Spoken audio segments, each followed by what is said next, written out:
Good afternoon, Council, members of the community. I'm going to call to order the Council meeting of Monday, April 22nd, 2024. First item on our agenda is the land acknowledgement, and Councillor Doherty has asked if she could read a special one today, and you could perhaps just address that before you read it, Councillor Doherty. Thank you. Thank you, Mayor. And I do appreciate the deference of council to ask to vary from our usual land acknowledgement. This is the land acknowledgement that was read at the Earth Day event on Saturday, and it was provided by Collingwood Climate Action Team. I think it's very relevant in terms of what it is asking of us as we move forward to think about and to endeavor to protect our environment more than we are doing. We would like to acknowledge we are meeting on Indigenous lands of the territory of the Haudenosaunee and Anishinaabe peoples, land that has been inhabited by Indigenous peoples from the beginning. As settlers, we're grateful for the opportunity to meet here, and we thank all the generations of people who have taken care of this land for thousands of years. They have been good stewards of the land, and we need to learn to follow those ways in order to care for the earth, especially as we take action to rectify the many ways we as settlers have harmed and continue to harm the earth for our own benefit. We recognize and deeply appreciate the historic connection to this place of the original Indigenous peoples. We also recognize the contributions of Métis, Inuit, and other Indigenous peoples have made, both in shaping and strengthening this area in our province and in our country as a whole. Miigwech Niatwa. Thank you. I'm now looking for a motion to adopt the agenda. There's been 3 items added to the agenda that was originally published.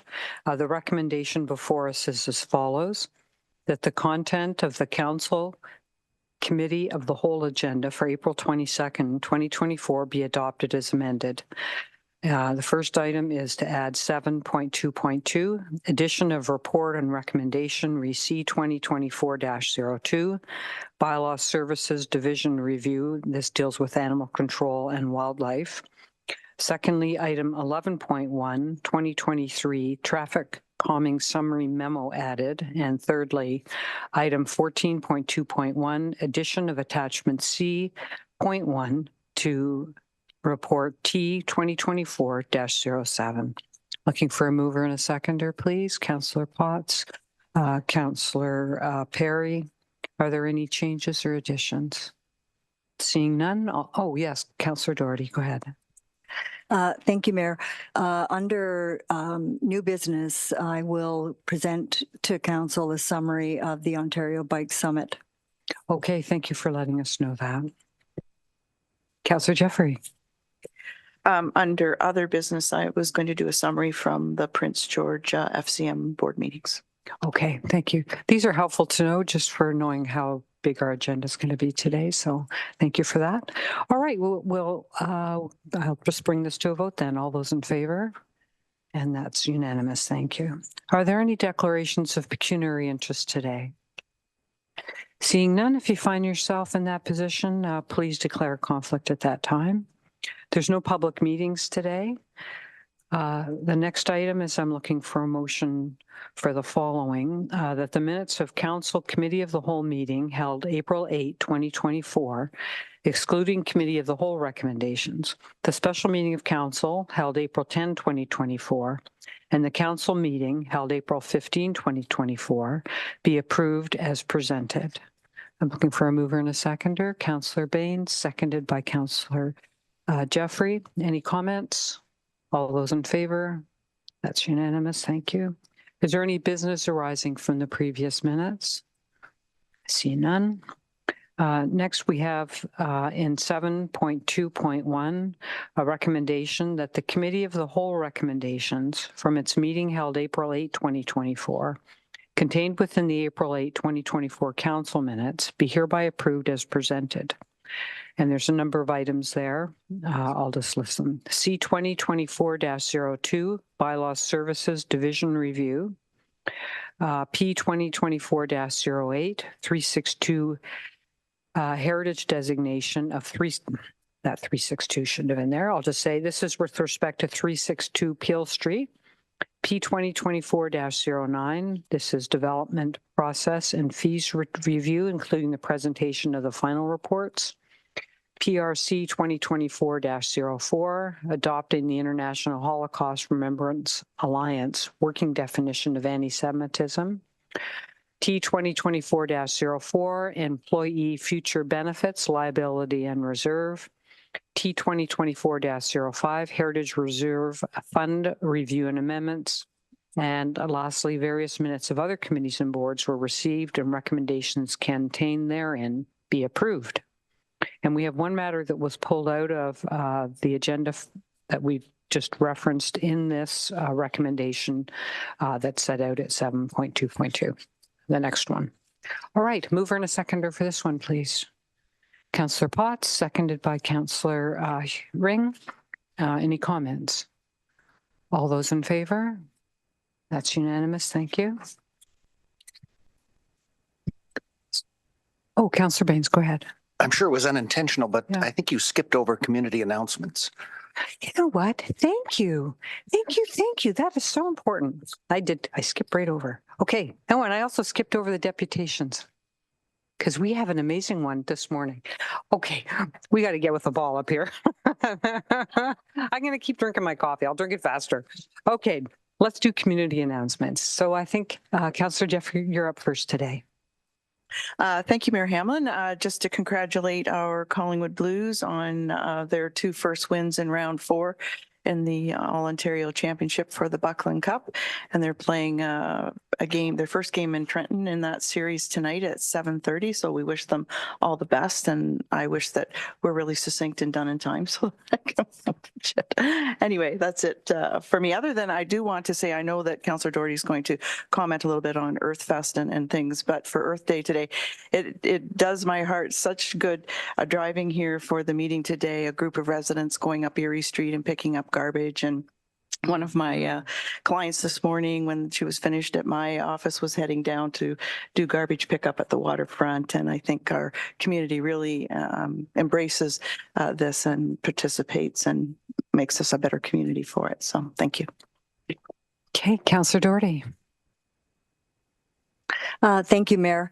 Yes, and so I have already mentioned the Earth Day event on Saturday, and it was tremendous turnout both by our many volunteer groups who have environmental sustainability or climate action concerns, as well as members of the public and families and children. It was just great to see.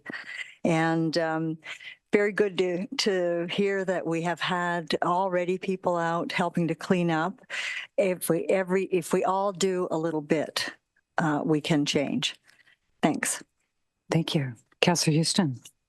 I do not have any additions at this time. Thank you. Councillor Potts.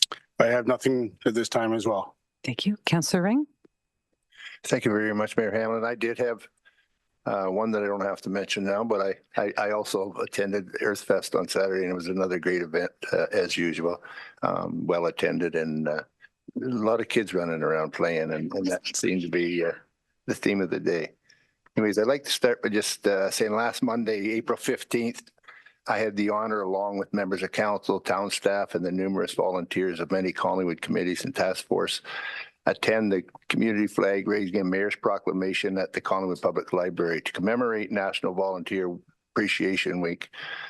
This was followed by a social and volunteer recognition ceremony at the Town Hall Council Chambers.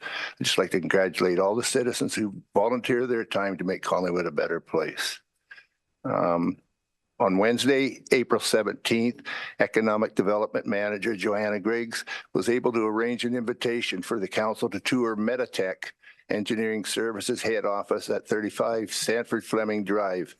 Meditech has been designing and building custom mobile heavy equipment in Collingwood since 2003. Their clients being in the mining, construction, waste, transportation, and energy sectors all over the world. I found this tour to be very informative and worthwhile as well.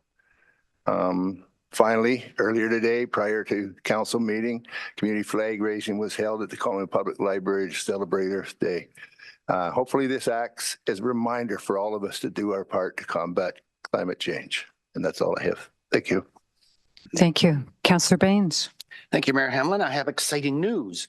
Following the theme of Earth Day and the event we had at the Curling Club on Saturday, Collingwood Museum is pleased to announce that Science North's traveling exhibition, Our Climate Quest, Small Steps to Big Change, will be hosted by the museum. And from May the 8th to May the 29th, you can visit the first and second floors of Central Park Arena at 85 Patterson Street. Admission is free. And most particularly on May 8th at the museum, the kickoff from 4:30 till 6:30 will feature a number of different exciting events, but particularly for the kids, a complete scavenger hunt, which will offer a chance to win one of 2 exciting climate-themed prizes, each valued at over $80 from the museum gift shop. So everyone should make their way over to the museum on May the 8th in the afternoon, particularly with young ones, so they can participate in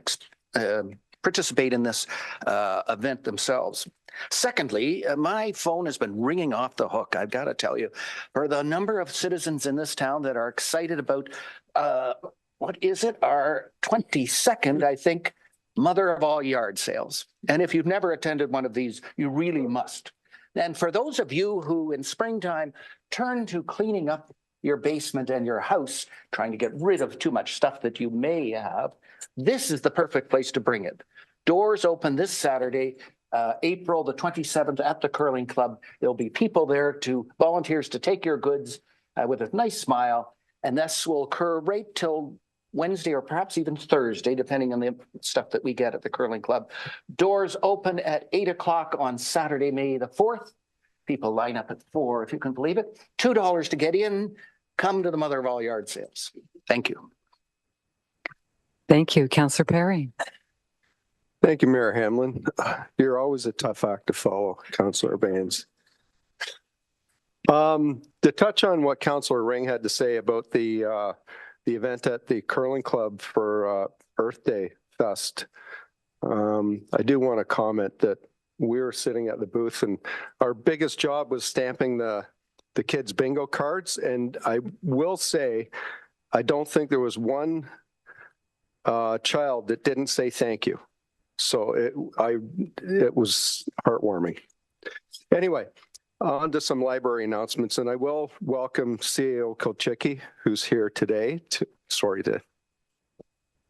Who will be here today presenting the library annual report. So that's some good news in there. Anyway, this Wednesday, April 24th, you're invited to take a stanza at 4 p.m. Art is a gateway to change, and poetry can be a graceful yet commanding form of self-expression.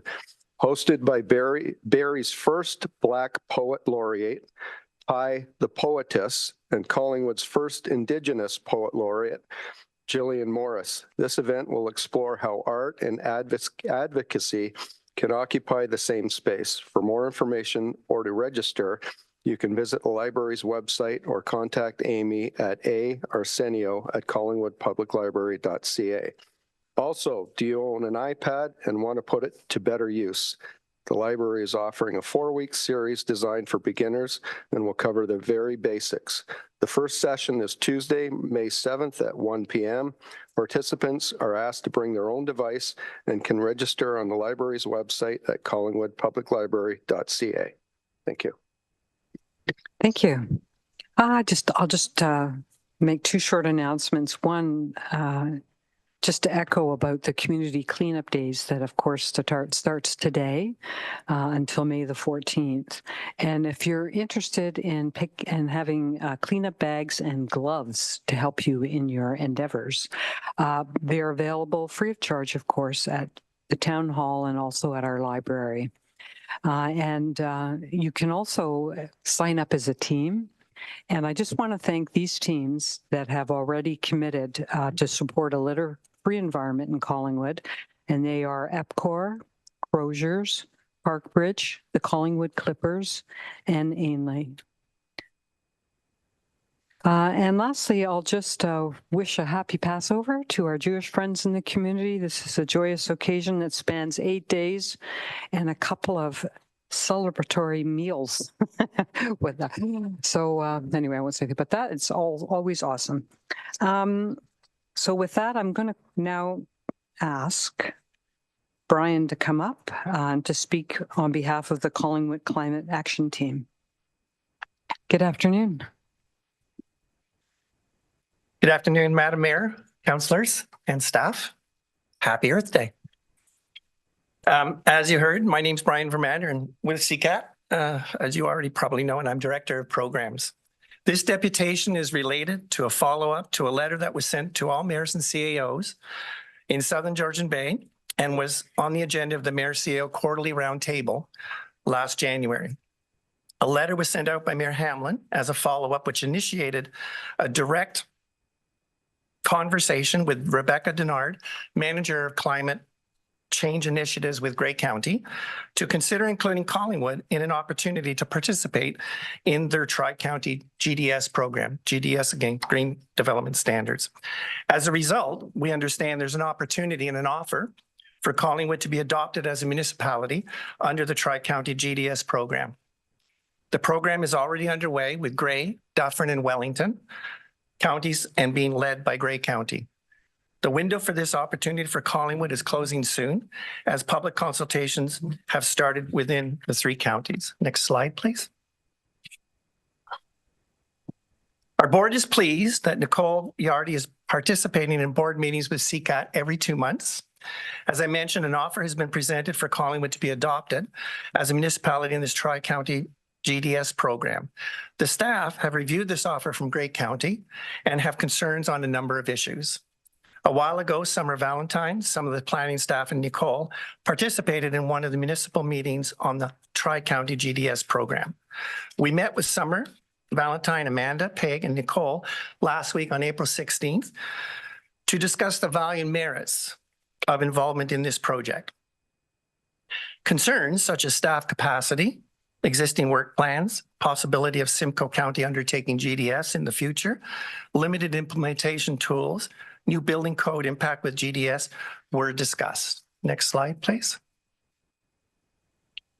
Some current pros and cons of the situation are: the upside is Collingwood could be an early adopter while development in our area is increasing dramatically. There are social, economic benefits, environment benefits, sorry.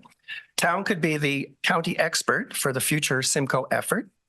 We can learn arm in arm with Tri-County project, and the only cost is the staff cost, which is currently for Nicole, and there are no fees required to participate. Doing the right thing now, later is too late, and make it easier for the development industry to understand and adopt the standard, as it will provide a consistent framework across the region.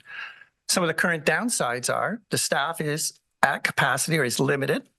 It's not in the 2024 work plan. Corporate and community climate action efforts are not until 2025. There is a learning curve. There may be pushback from developers, which, as an informative aspect, CCAT is also working on concurrently. Our jurisdiction is Simcoe County. We recognize that. And last, Wasaga Beach and Clearview are not involved at this point, primarily since they do not have a catalyst like we do with a climate specialist on staff. Next slide, please. It's our understanding implementing GDS is more than just standards themselves.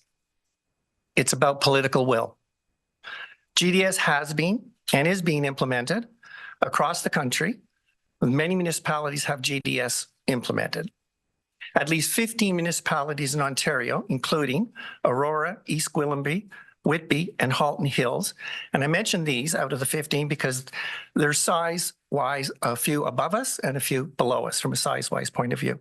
And they're already there. The timeline of the Tri-County GDS project is, as you can see on the slide. GDS is a critical tool for municipalities to achieve their GHG reduction targets, their OP goals, and in many areas of sustainability. Next slide, please. So our ask. Firstly, Accolades go to Nicole Yardy's willingness to participate, share back with the town, and provide input to the Tri-County GDS program. We understand this is already agreed to and approved. Our ask, if not yet done, is that the town formally accept the offer to adopt Collingwood as part of the Tri-County GDS program with the following framework. Create a two-way formal internal understanding and forum process that will share back to staff and feed to Nicole the next meeting questions, additional ideas, thoughts. This project parallels CCAT's Greening Home Energy Program, which includes aspects of GDS and working with developers and home builders. More to come on that in the future. This project parallels, it helps accelerate implementation. And finally, is there a role for CCAT to play? Next slide, please. Before we get to any Q&A, there are 6 supplementary slides in the slide deck that you have. I'm not going to go over them. They're there for background reference material. They were created by the consultants on the Tri-County GDS project, and those are Urban Equation and the Planning Partnership. These slides are from a recent community engagement information session that I attended last week on April 17th. Again, happy Earth Day, and it's appropriate we are together on this day to discuss green development standards. I'll leave you with a quote from the Canadian Climate Institute. It's time to stop building infrastructure for yesterday's climate. Thank you. Thank you very much for coming. Would there be any questions of council at this time? Councillor Doherty, go ahead. Thank you, Mayor. So I just thank you very much. I just had a question through you to Mr. Vermander and then also through you to Director Valentine. So your ask is not that the town of Collingwood create green development standards, but just that we would begin to sit at those meetings and bring information back to staff. Is that what you're basically? It's implied that if you participate, even in the capacity we've talked about, with some interaction internally, that you will result in the deliverable at the end of this year, as opposed to waiting 2 years when it's all completed and then they're ready to share, because that's part of the directive from the funding that they've got, that whatever they create, they're going to share with other municipalities, but that's way in the future.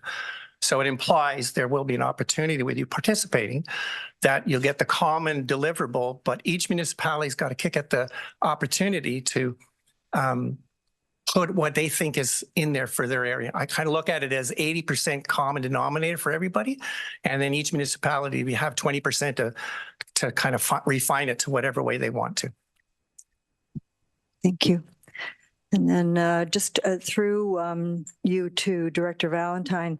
Director Valentine, I'm very sensitive to issues of staffing and time. We have a lot on our plate this year, but I'm just wondering, through our servicing capacity allocation policy, are we not sort of indirectly reinforcing and awarding any green development standards that a builder might come to us with? Yes, go ahead. Thank you, and through you, Madam Chair, and thank you to the CCAT representative for an excellent presentation, which certainly does reflect the conversation we had last week between CCAT and staff and our ability to participate in this program. Councillor Doherty, you've hit the nail on the head. At this point in time, there's very few implementation tools that are available to municipalities, which is part of the challenge. From a planning perspective, under the Planning Act, we've got site plan control, but that limits us to sustainable design elements that are adjoining to highways. So such things as landscaping, park benches, bicycle racks, etc. The building code is even more limited. We can't require applicants to go above and beyond the code unless there was some type of incentive program, for example. But we do have another tool that is somewhat unique to the town of Collingwood, which is the servicing capacity allocation policy, which is merit-based. So developers can get points through committing voluntarily to green development standards. Unfortunately, there's not a lot of uptake thus far through that particular category of the SCAP, but CCAT, as inferred by the presenter, is embarking on some developer education and consultation, and they've kindly agreed that staff could sit in on those meetings and then use the information that we receive to promote through our pre-consultation program some ways that developers could uptake more thoroughly within those categories of the SCAP to in fact benefit or even save costs on there. And so we would hope with continued partnership with CCAT that we could improve our uptake under that tool. Thank you. Thank you. Any other questions at this time? Yes, Councillor Baines. Thank you, Mayor Hamlin. I heard this morning on Ontario Morning an interview with an expert in climate and sports.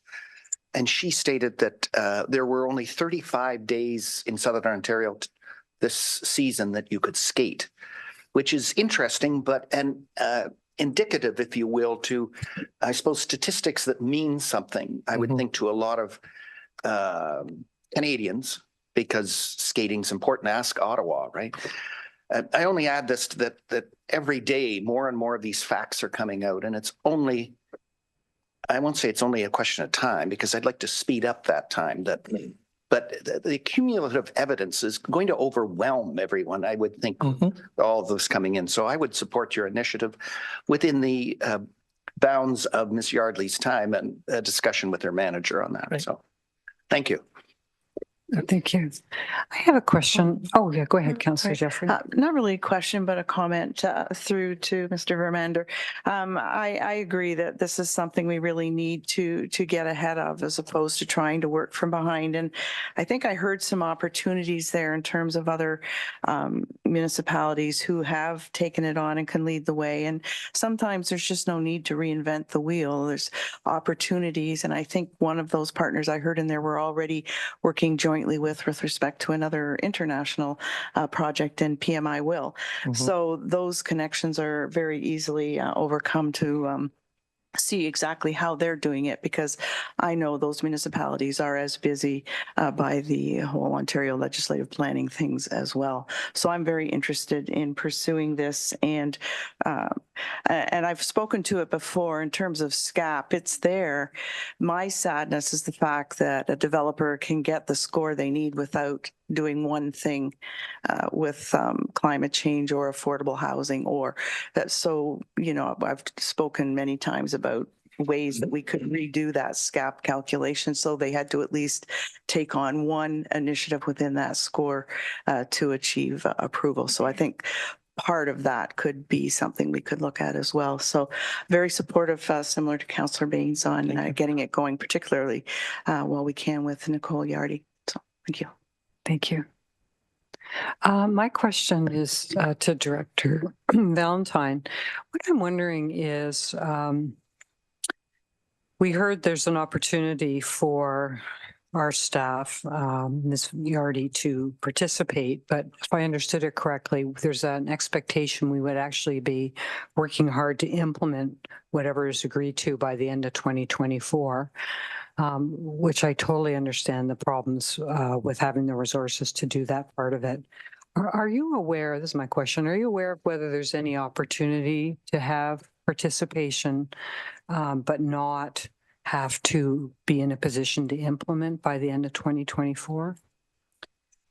Thank you, Chair, and through you, and in Executive Director Pegg's absence, I'll attempt to answer as best I can, but I do understand there's others online, since Ms. Yardy does report through to Executive Director Pegg. So at this point in time, we're recommending that through Ms. Yardy, who would bring information back to staff, she would participate in an auditing or observatory role rather than fully signing on to the program, due to the level of resources that we're able to commit our existing projects that are council priorities for 2024. So we feel that's a nice balance between receiving the learnings from this program without having to commit necessarily to a timeline for implementation. We could go quicker, as suggested by the presenter, or we could take a bit more time. It would be more flexible that way.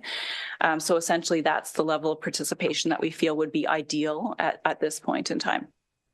Okay, I get that. Thank you. Madam Mayor, I have Yeah, go comments. ahead. Mhm. So 3 thoughts that came up. I missed a bullet that I think is fairly important and is in the supplemental slides as well.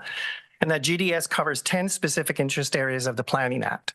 And that of which the majority are not covered in our OBC. So it's one thing I kind of learned last week, that there's a lot to the GDS that does not get covered in the OBC. The other thing is when I checked SCAP a few months ago, I was pleasantly surprised, as you mentioned, to see the words in there, green development standards. But that's at the 50,000 foot level. It's just, are you doing something with green development standards? And as Councillor Jeffrey said, you can sort of say yes and you get away with it. If you review the other municipalities that have done this, you'll see their scorecards take that and detail it out into maybe 3 questions, 10 questions, whatever, just so that you can go off through a particular checklist. And the last point, just to make again, in the supplementary sides, and learned it, we've been hearing it, and I need to do more homework on it before I kind of declare it. There are several ways from policy to implement this that at the municipal level is available, and it's in those slides. So I'd ask you to have a look at the slides, and then we'll all do some homework and help us see how we can possibly do this in the future. But other places have done it, and between the Municipal Act, Section 41, there is freedom there for the town to add some things in. Okay, thank you for adding that. And it gave rise to one other question I have now for Director Valentine, which is I know staff has planned to update our development standards in general, or maybe this is Director Sloma's bailiwick. Yeah. How would this initiative for developing green development standards fit in with the overall review that's underway? Thank you. Thank you, Madam Chair. Certainly what Nicole Yardy learns through her participation auditing at this level, the town could consider implementing some of them if they chose to. It's possible our updates to the development standards that we're working on today may happen and be completed before the end of 2024, but there's always opportunities to update those standards at any time and just look at particular components of the standards without, we're doing a comprehensive full review of the standards right now, and we don't have to do that going forward. Because it does seem to be a happy coincidence that these two events are going on at the same time. So if there can be some learning, we'd be far ahead. Okay, so thank you very much. Thank you.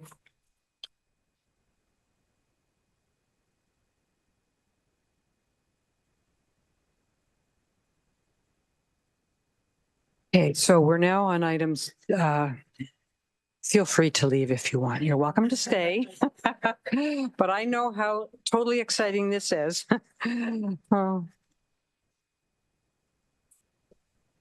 Thank you for coming, everyone. Appreciate your interest.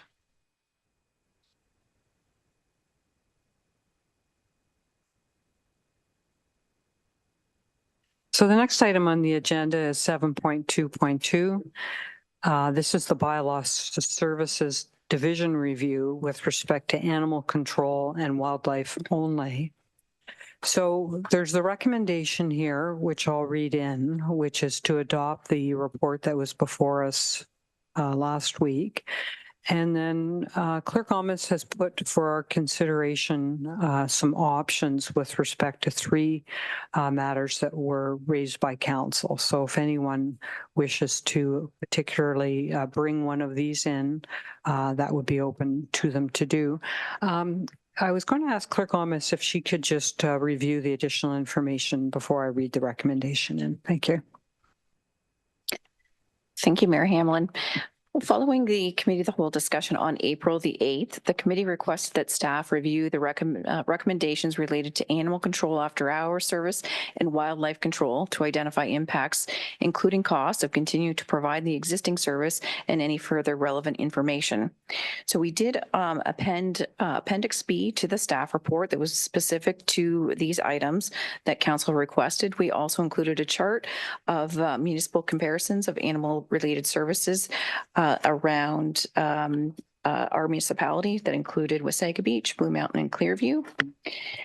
So the first one was with respect to animal control after hours services. So currently our normal operating hours are Monday to Friday, 8:30 to 4:30, and after hours are the remaining times throughout the week. The call out criteria though for after hour services is only for an injured domestic animal or to pick up a dog that's been contained in somebody's yard. A bylaw enforcement officer would not go out if a call was received that there's an animal watering the streets at 2:00 in the morning and the officer is alone and unable to locate the dog. But if a dog is captured and contained by a resident in the town of Collingwood in their backyard, in their garage, or leashed, they are able to attend to pick up that animal. So the reason for this recommendation is that 24/7 response is considered an enhanced service. The impact on service is considered minimal. There's a total of 20 call outs or less per year for after hours, and that's after 4:30 p.m.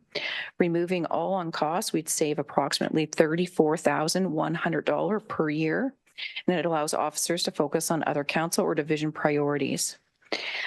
We also identified in the information we provided some additional mitigation efforts, such as updating our website, the further information regarding Dog-U-Pet software, which is designed to help reunite lost pets with their owners with less bylaw enforcement involvement. And we could also look at the feasibility of exploring, and we couldn't do this over the last week and a half with the Humane Society, potential for the public to drop off dogs that have been found over the weekend during their hours of operation. The potential impacts as requested by council to continue the after-hours service is health and safety risks of officers working alone, especially late at night. A new working alone policy would need to be developed, which is a high priority. Divert staff resources from other priorities. Staff unable to truly disconnect from work. Challenges with recruitment and retention due to on-call requirements, and increasing operating expenses as identified in the cost analysis provided for that $34,100. However, staff were looking at other options that were further included in the review document itself and pulled out the recommendation, an alternative recommendation for council's consideration, and that's looking at after-hours canine control from up to 8 p.m. 7 days a week. The reason for this recommendation is annually officers respond to approximately 2 after-hour call-outs that are after 8 p.m. So that would mean there would be approximately 2 calls that the remainder of the calls would be attended to if we had officers on call until 8 p.m. The schedule will have some potential health and safety risks, but operations during hours before 8 p.m., staff could support 1 officer on call with appropriate procedures in place and potential support from police if needed. This approach is consistent with service providers in other municipalities. And as indicated, majority of the after-hours calls are before the 8 p.m. timeframe. And the cost of this alternative would be a reduction of 62%. So 62% cost savings from what we are currently providing now. And it would be a total of approximately $13,255. The other items that council requested us to explore were with respect to wildlife. So currently the only wildlife related program that's a council approved service level that is set is with respect to coyotes. So we respond to coyote concerns in accordance with the criteria outlined in the council approved coyote management and communication plan, and raccoons. So there's no council approved policy regarding this, but the precedent has been to address concerns regarding distempered raccoons on public property only, such as highways and public parks, by attending and assessing the area of concern, limit to the public property, and if the raccoon is suspected of having distemper, contacting a contractor to remove and dispose of the animal. And again, this service is only currently provided Monday to Friday during hours of operation. The full recommendation from the staff report regarding wildlife is to remove all responsibilities related to wildlife management and control, such as responding to calls regarding distempered raccoons or managing coyotes, and instead rely on other entities and ministry officials, wildlife rescue agencies, animal welfare agencies that provide the expertise in these areas. The reason for the staff recommendation is that MLEO staff, so our bylaw staff, do not have formal training in wildlife management. Handling wildlife could expose officers to several risks, including exposures to various diseases. Most municipalities in the area do not have their bylaw officers managing wildlife. continuing to respond to concerns about distemper raccoons will necessitate the provision of formal training and development of specific policies and procedures. And looking specifically at raccoons, as noted, if we have officers, the potential impacts are health and safety risks to officers and domestic animals, the exposure to the zoonotic disease due to potential contamination of tools and equipment, and diversion of staff resources for other priorities or tasks. Continuing to provide this service following our analysis is the cost of $4,600. We generally spend approximately $3,000 a year on contractor services and approximately $1,600 in staff time. Staff have spent this last couple of weeks exploring other options that could be considered to provide this level of service if recommended by council to proceed. And a recommendation alternative that we've come up with, the council directs staff to pilot a project to include entering into an agreement with an authorized contractor or contractors for the removal and disposal of sick and distempered animals on public property. So that is publicly owned property without the need of bylaw service involvement. So versus calling into the bylaw officers, we would have contact with a licensed contractor that would be vetted. There'd be roles and responsibilities established in place, and the public could call the number directly for service for calls on public town-owned property. The contractor must be qualified and ministry licensed to perform the service and have appropriate insurance. The contractor be required to provide regular reports on service, including time, location, and any other relevant information deemed necessary to monitor the service. This reduces the requirement for bylaw staff involvement. The service could be after business hours if the public could call the contractor directly. It is noted that we could recommend 7 days a week from 8 a.m. to 8 p.m. as not all licensed qualified ministry licensed contractors perform 24-hour service. And then we provided a further note here that the number of calls and costs for service would likely increase if extended to after hours, but staff would report back after 1 year to provide a review of the pilot and seek council direction on the next steps. We also note that this would create less demand for OPP on handling calls regarding distempered raccoons, because often they are called and in turn call the town of Collingwood bylaw office for assistance and support. And the other item that we analyze with respect to wildlife is coyotes. So the potential impacts and costs of continuing the service, the coyote management and communication plan needs to be reviewed and updated to ensure it remains relevant, accurate, practical, and is meeting the needs of the community. The cost of continuing to be involved in coyotes is the review of the plan that could be between, we're guesstimating, looking at the plan and looking at the information that we have available. It could range between $2,500 to $5,000. To do the appropriate staff training is approximately $2,000, and updating our educational material would be a maximum of $2,000. So if we look at the max amounts for this, would be approximately $9,000. When we looked at alternative recommendations, staff have put forward another option for council's consideration, and that's that council continue with the coyote management plan and direct staff to update the policy as necessary in accordance with the wildlife industry standards and best practices. The reason for this recommendation is one of the primary objectives of the bylaw service review was to evaluate each program and service and determine priorities, demands, and challenges.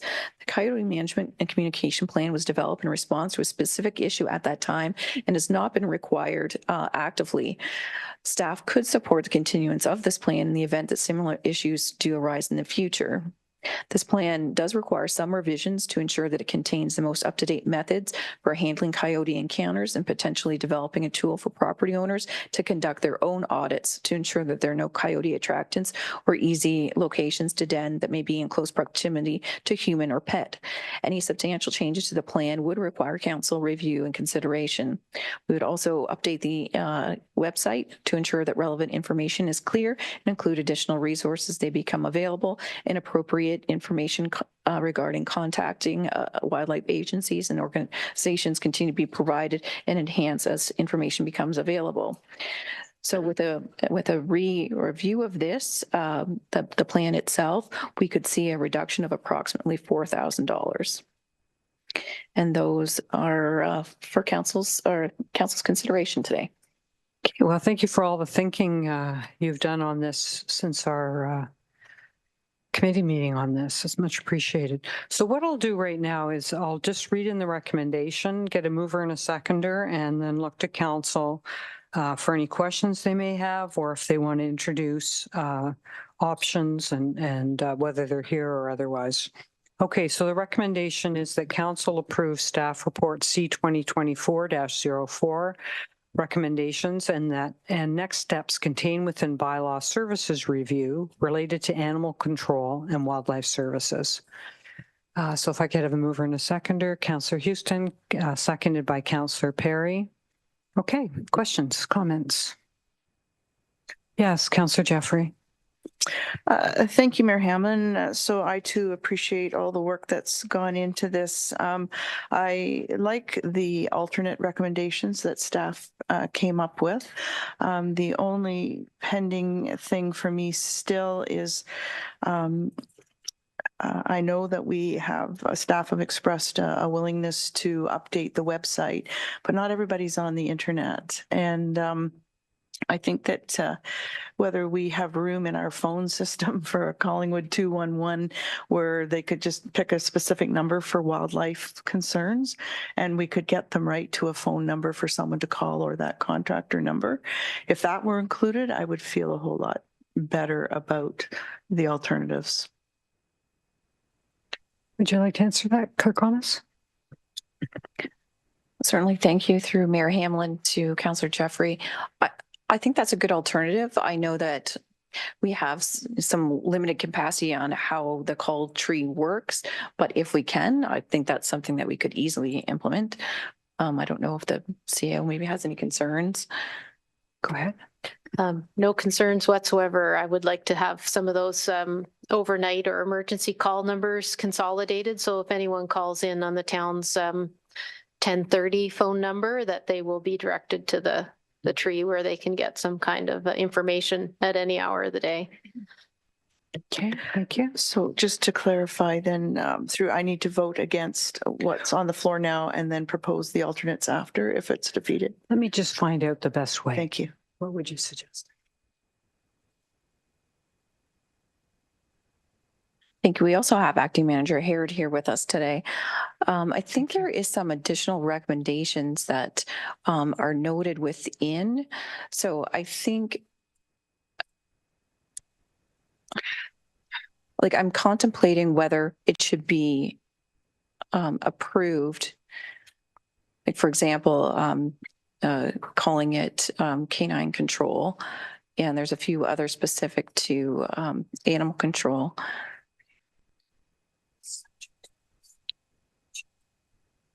All right, I thought of something. Okay, she even likes it. Okay, so that okay, gotta pay attention to your boss. Okay, so that we approve the recommendation subject to these alternatives being substituted in the report. Okay, and I would add that as an amendment then, subject Okay. to and those alternatives. Yeah, I would move that. Do I have a amendment. seconder for this? Councillor Potts, thank you. Okay, further questions? Councillor Baines. Thank you. Through you, Mayor Hamlin, to the clerk. Perhaps I missed it, but you had said at one point the town contracts with a private contractor after hours to pick up animals on public property. Or was I wrong on that? Okay, this is confusing. But would the public not be paying that same private contractor were that private contractor to pick up a rabid or distempered animal on their property?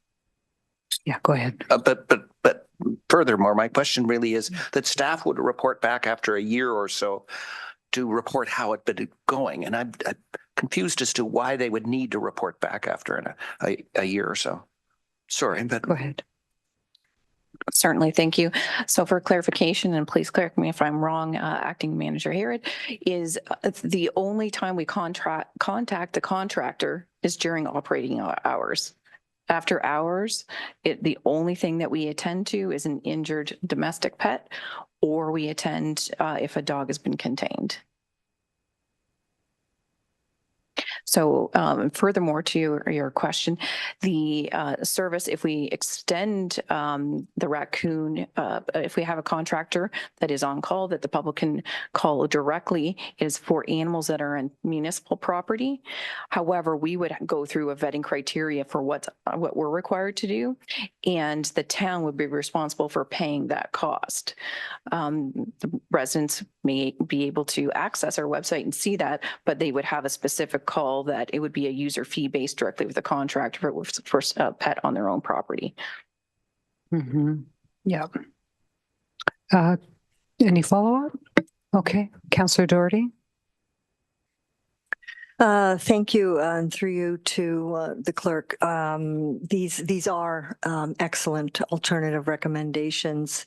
I think our public had come to expect a certain level of service when it came to wild and actually domestic animals, canines, and this is excellent sort of compromise to that.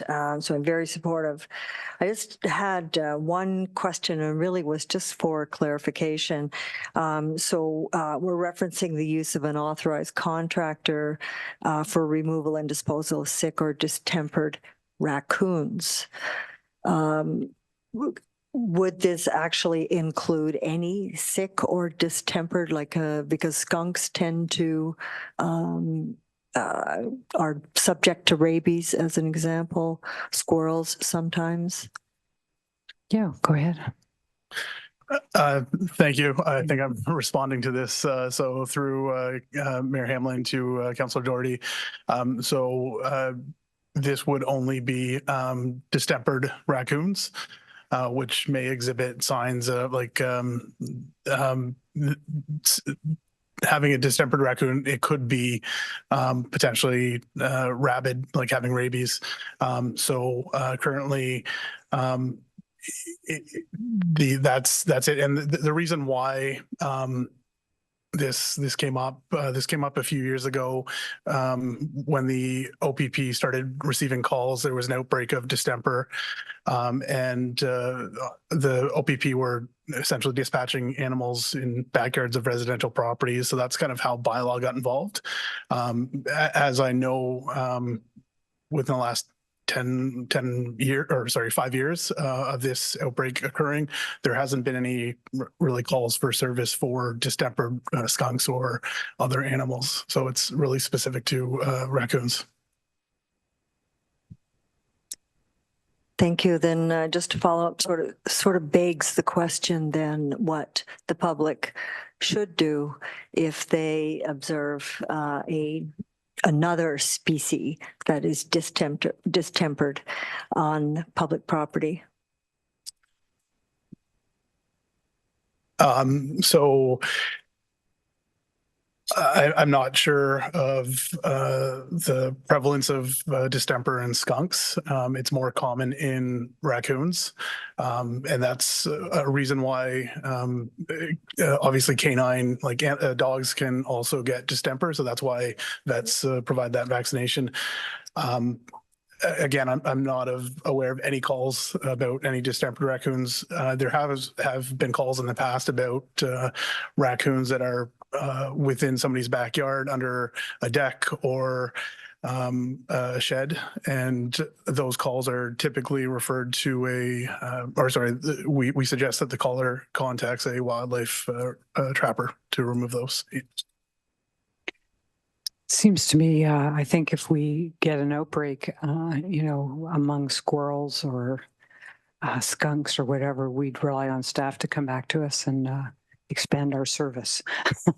Because otherwise we'll hear from our community to do that in any event. Yeah. But anyway, that's just, I can just add that. Yeah. Okay. Thank you.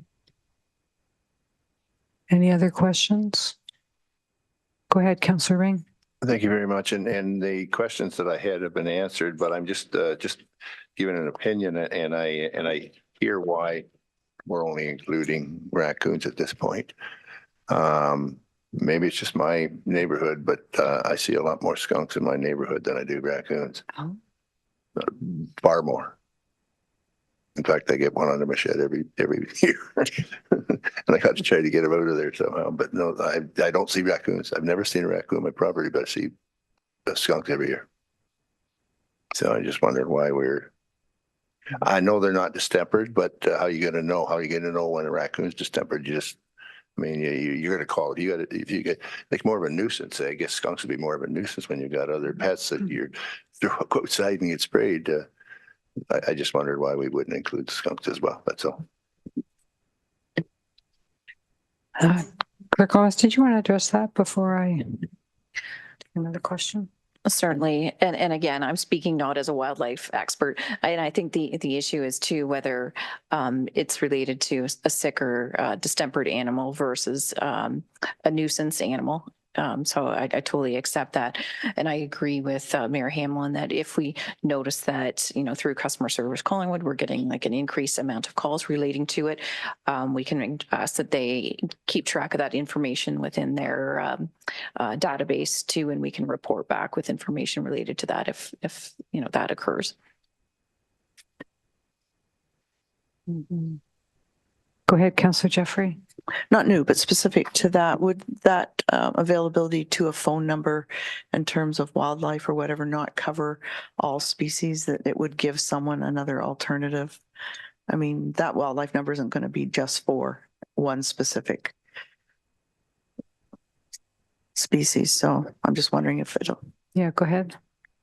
Certainly, most of the contractors that we investigated to ensure that they're licensed contractors advertising and operating in our area, most of them do skunks. I wouldn't want to necessarily advertise that. I wouldn't advertise that we would be doing skunks on behalf of the municipality, but we would direct them to information to their websites where they would look at skunks and other pests.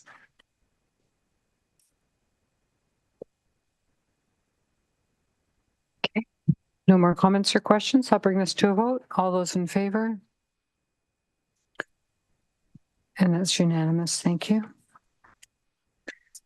The next item on the agenda is PRC 2024-05. This is with respect to the 2025 Ontario Small Urban Municipalities Conference. This has come directly to council because of the timelines. We have to give a commitment before this matter could go to Committee of the Whole and then back to council. So I'll read in the recommendation. It's that staff report PRC 2024-05 Ontario Small Urban Municipalities Conference 2025 be received, and that council grant pre-budget approval of $20,000 within the 2025 budget for the hosting of the Ontario Small Urban Municipalities Conference in Collingwood in 2025, and direct staff to assist in the fulfillment of hosting requirements as identified by the Association of Municipalities of Ontario. Can I have a mover and a seconder for that to get it on the floor? Councillor Doherty, seconded by Councillor Ring. Who will speak to this? Do I know that? Councillor Doherty, would you like to speak to it? I know you're not staff, but no one else has put up their hand. No. Oh, I didn't even see you. Thank you. Go ahead. Hi, no worries. Acting Director, yes. Thank you through you. Staff in both PRC and Economic Development had great opportunity to meet with staff from AMO to discuss the potential conference. We reviewed a few possibilities for venues and got a more fulsome understanding of the expenses associated with hosting. And we feel confident that we can host here in Collingwood entirely. Assuming we can get pre-budget approval on the additional budget, we're confident we can go ahead and announce this to the attendees at the 2024 conference in Aurelia.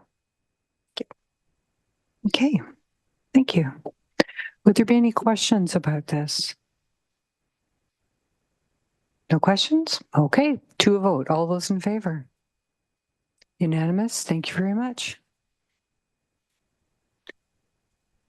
Okay, I'm looking forward to this. I didn't even know we could host a conference all in Collingwood. This is very exciting. Okay, 8.2 T2024-06 Development Charge Fees Update for our water treatment plant. The recommendation I'll read in, the staff report T2024-06 Development Charge Fees Update Water Treatment Plant be received, and the council approved the development charges background study dated February 21, 2024, attached as Appendix A, inclusive of the amendments attached here to as Appendix B, and determined that no further public meeting is required following no formal submissions being received. And the council move forward with no phase-in of the development charge fees for the water treatment plant should the anticipated Bill 185 be passed. And that approval of the capital program, including in the DC background study as amended, indicates council's intention that an increase in the need for service will be met as required under paragraph 3 of Section 5.1 of the Development Charges Act 1997 and Section 3 of Ontario Regulation 82/98. This approval shall be subject to further annual review during the capital budget process. And that in accordance with Section 5.1 sub 5 of the Development Charges Act 1997 and Section 5 of Ontario Reg 82/98, it is council's clear intention that any excess capacity identified in the DC background study as amended shall be paid for by development charges contemplated in said DC background study or other similar changes. And that bylaw number 2024-036, being a bylaw to establish water treatment plant development charges for the corporation of the town of Collingwood, be enacted and passed this 22nd day of April, 2024. Could I have a mover and a seconder, please? Councillor Jeffrey and Councillor Ring, or Councillor Potts. And will someone speak to this today? Yes, Treasurer Quinlan, go ahead. Thank you, Mayor Hamlin. I just have a few things to highlight as council considers the updated DC charges for the water treatment plant. Just as a reminder, we held a statutory public meeting on April 8th and a developer consultation on the same day. We had some points of clarification that were raised throughout the public meeting, and we did have one question via email that was with respect to how the benefit to existing charges were calculated. Both were answered, and we had no further requests or questions following that. The background study, as her worship noted, was posted on February 21st, and the draft bylaw was released on March 25th, all in accordance with the timelines that the Development Charges Act states.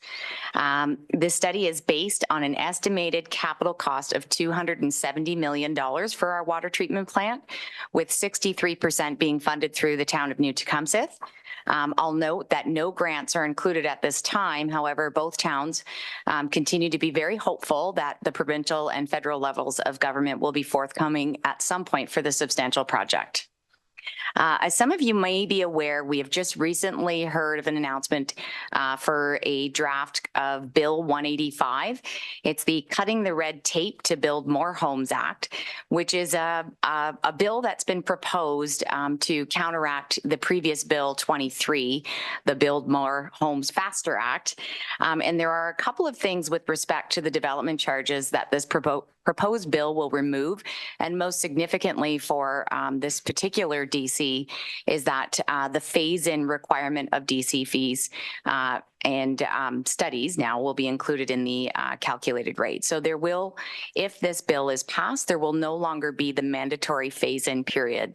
So you'll note in light of these changes, what I've recommended as council considers this proceeding to passing the water treatment plant DC bylaw, it's a lot of words to shove into one little thing, that we consider proceeding at the maximum rate, meaning no phase-in is included if Bill 185 is passed. So we've included that in the recommendation so that should the bill pass, then the mandatory phase-in would be removed.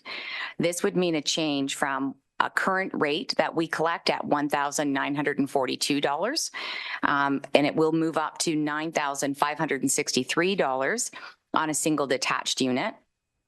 Again, I know it is a substantial change, but as we are all aware at this point in time, this is a fully tendered project that was recently just approved to go forward. with no estimates. The 270 million is in fact let me rephrase that. It is the estimated cost, but based on a fully tendered award. So with all that in mind, I just wanted to keep that or highlight for members of council today. Thank you. Thank you. Any questions of Treasurer Quinlan? No. Thank you for shepherding all this through for us to the point of having a bylaw to increase our development charges. This is a good position for us to be in. All right, all those in favor? That's unanimous. Thank you. So the next item on the agenda is to appoint a bylaw enforcement person, and Clerk Almus will be leaving the chambers, and her position will be assumed by, are you going to have a title? By stand-in Jenny Haynes. Thank you. Much appreciated. Okay. So I'll read in the recommendation that bylaw number 2024-037, being a bylaw to appoint municipal law enforcement officers to the Corporation of the Town of Collingwood, be enacted and passed this 22nd day of April 2024, and this is with respect to initial C. Almus. Could I have a mover and a seconder, please? Councillor Baines, seconded by Councillor Houston. Any comments or questions? All those in favor, and that's unanimous. Thank you.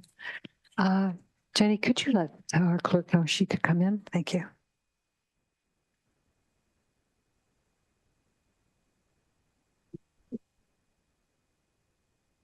Thank you. So we have 5 departmental updates today. The first one is on our Poplar Health and Wellness Village, and C.O. Skinner, who's going to be doing this today? Thank you, Your Worship. It is going to be Director Valentine, but I'll just say that I think this is some very good news that we can communicate widely with our community today. Yeah, thank you. Go ahead, Director Valentine. Thank you, Madam Chair. And we do have 2 updates on this front. The second one alluded to by the CAO, which is the very good news story. But first, just a reminder to Council from our report in February that the province did announce that it would be closely monitoring MZOs across the province, or Minister's zoning orders, over an 18-month period for progress, and would potentially consider some of those MZOs for amendment or revocation if progress isn't made. Again, progress from the province's standpoint would include matters such as applying for applications under the Planning Act, servicing the site physically, or municipal servicing capacity allocation. So last month, the ministry did reach out to request its first formal update on the progress of the MZO that facilitates the Poplar Health and Wellness Village. In response to the questions posed, staff did indicate that at this point we don't have any applications under the Planning Act, nor the pre-consultation or block plan applications that are to precede those. Staff also did confirm that the site is physically serviced with water and wastewater pipes, but does not have the water or wastewater capacity allocation to support the planned development. But we did indicate that timelines for that type of capacity allocation would be contingent on when we receive the necessary development applications. We were also asked if we were aware of any ownership changes with respect to the subject lands.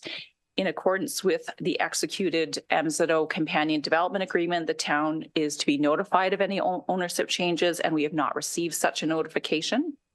We did also share that the proponent continues to work closely with staff on amendments to the adopted official plan with respect to policies that apply to the MZO lands. And we understand that they are pursuing the priority of ensuring that the site remains a viable future location for a greenfield hospital, should that be the will of the province.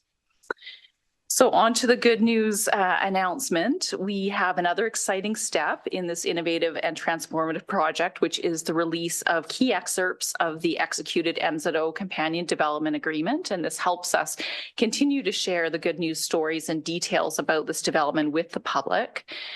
The excerpts importantly outline the community benefits, of course, most notably the donation of land for the future potential regional hospital campus. Other community benefits that are listed in the agreement include 10% of residential units being either affordable or attainable, up to 2 acres for a future town fire station, and the addition of new and activated trails and recreational spaces for our community to enjoy. The project certainly more generally will boost employment opportunities, investment attraction, and has the potential to act as a future regional transportation hub, all of which are key deliverables for Collingwood as we continue to grow. Other components of the agreement that could be of interest to the public is information on the land use planning process, the payment of development charges, parkland dedication, the way that disputes, should they arise, would be dealt with, land transfers, and termination. And we will certainly continue to update council as matters progress on this file, but would be happy to answer any questions you have at this point in time. Thank you for that update. Okay, any questions or comments from council? I'll just say I'm pleased that we're at the stage where we can release these important provisions to our community. As council is more than aware, one of our first items as a new council after we were sworn in was to get underway to negotiate and finalize this agreement with the developer of the Poplar Health and Wellness Village. This is an important step in this coming to be, and I wanted to confirm to our community that one of the most important things to our community is getting the new hospital on Poplar Side Road. And council, of course, is well aware that this was an important aspect of this agreement. And certainly, as Director Valentine just mentioned, and as I'll paraphrase from this agreement, what the agreement requires is prior to the issuance of the first above-grade building permit, the developer has to secure to the town's satisfaction a gratuitous conveyance of up to 30 acres of land to the Collingwood General and Marine Hospital for the purpose of a new expanded regional hospital, provided that such conveyance is requested by the hospital and supported by the Ministry of Health and Infrastructure, Ontario. So we are ready, province, we are ready. So I'm really hoping that 2024 is going to bring us great news in this regard, but we have the land secured. And the other important thing for our community in here, well, there's a lot of important things in the community for our community, but the other thing I wanted to mention was to make sure that the vision that was described to our residents during the public process was something that we're going to actually be able to see happen, and that it wasn't just empty promises. So that vision has been described well in this document as something that the developer will be working towards. The vision is attached to the agreement. No mean feat, it was a big document. And any changes from it will have to come through for council approval. So that's all I'll refer to today, but I want to thank everyone as we went through this process. It's a big deal, and thank you to council and to staff. Okay, next, we're going to call on our CAO of the library for the 2023 annual report. Sure.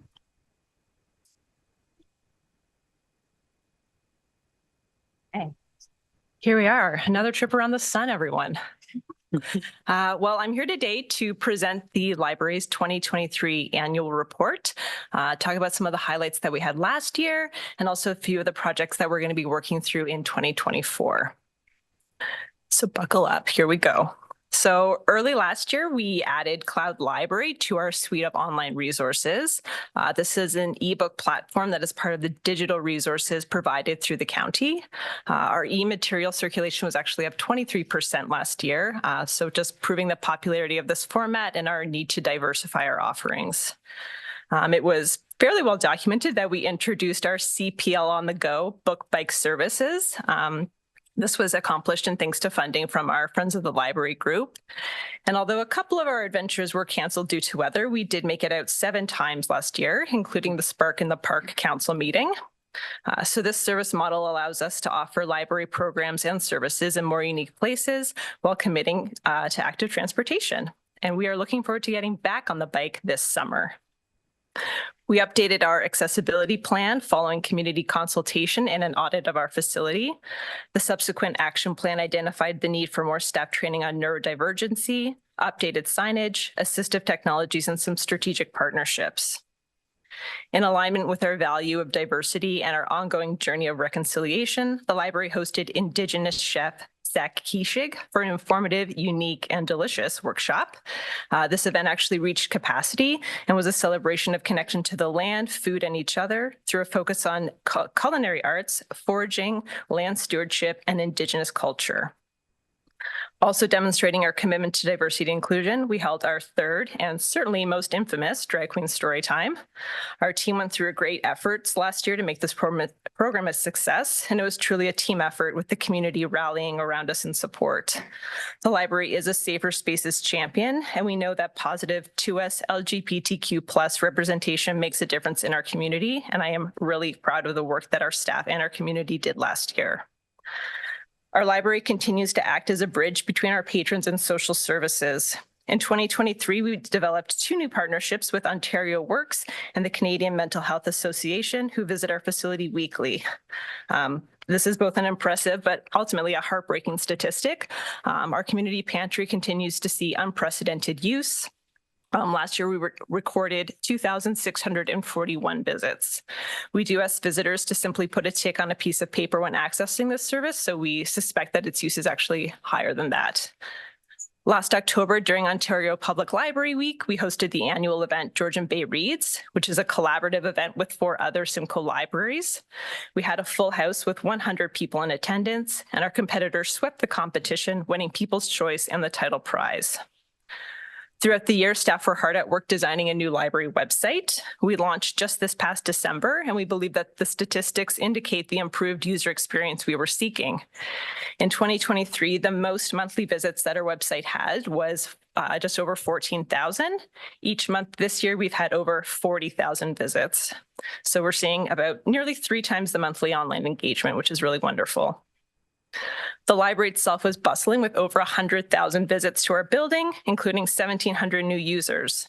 We had 5 new staff members join our team, and our volunteers contributed nearly 1,000 hours of time to their community. We added 4,300 physical items to our collection last year, and our circulation continues to improve post-pandemic with over 250,000 physical and e-materials borrowed last year. Overall, the library came in under budget by about $100,000, primarily in the areas of salary and benefits. Historically, we have hired 2 summer students, and last year we advertised for only 1, and we were actually unable to fill that position, unfortunately. We also went through a fair bit of turnover with a retirement and 2 parental leaves, some internal promotions, then backfilling these roles in conjunction with this sort of typical turnover we see when some of our students go to post-secondary. We also finished the year with a position that was vacant in Q4. So looking forward to a really busy and exciting year in 2024. We've received 2 grants from Simcoe County totaling $60,000. The first is going toward developing programs and services to assist lifting people out of poverty.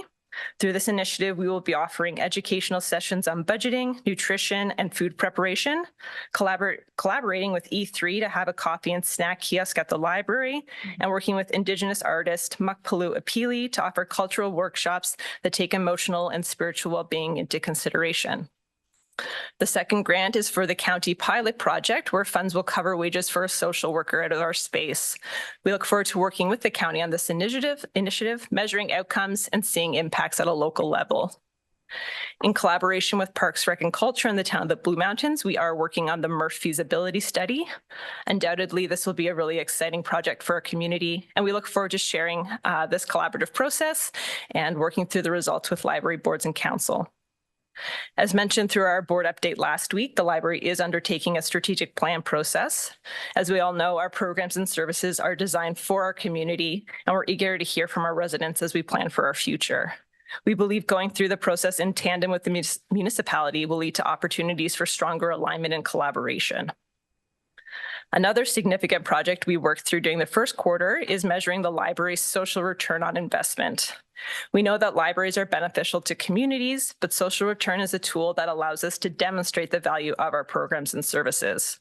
So developed by the Nordic Institute and Ontario Library Service, the toolkit measures 7 pillars: education, culture, inclusion and well-being, entertainment and leisure, economic development, civic engagement, and space. For every $1 invested in Collingwood Public Library, we generate an estimated return of $4.89. We see this reflected in our community through our ongoing and outreach programs, the circulation of leisure and educational resources, art shows, internet access, volunteer opportunities, and gathering space. None of this would be possible without the support of Council and our library board and, of course, our staff. Our entire team is dedicated to serving our community, and we know it is their knowledge and expertise that make our library one of the best. We provide no-cost programming, imperative in the face of continued rising cost. We've seen countless people walk through our doors looking for information or resources and leave with community connections and new skills. As a civic anchor, we connect community needs with partners and organizations. We share ideas, knowledge, and services. Known as a trusted organization and catalyst for change, we're building capacity in our community to create equitable programs and safe spaces that make us a leader in library services. We're coming into the home stretch here. At the end of last year, I received a letter from a library patron who's a local historian, author, and photographer. I'm going to finish today just by sharing a few of the sentiments that he had regarding our library. Libraries used to be very quiet places. Talking and audible human action drew glances, if not finger wagging and shushing. I'm extremely happy that these things have changed and that today's library public spaces reflect the community. During my time at our Collingwood Library, it was underscored to me time and time again how very important and valuable is our library as a community resource. A library is much, much more than books. To that, I offer not only loud applause, but also bravo. So bravo to all of us. Bravo. Bravo. And I'm happy to take any questions. Okay, great work. Councillor Baines. Thank you very much. Through you, Mayor Hamlin, to CBO Kolchecki. I'm very impressed by how the library has been able to respond, if you will, and change over the last number of years, particularly since COVID, for all the challenges that have been thrown at it. You guys have really adapted, particularly in regard to the food program and the other challenges. Bruce Barton said, when you're through changing, you're through.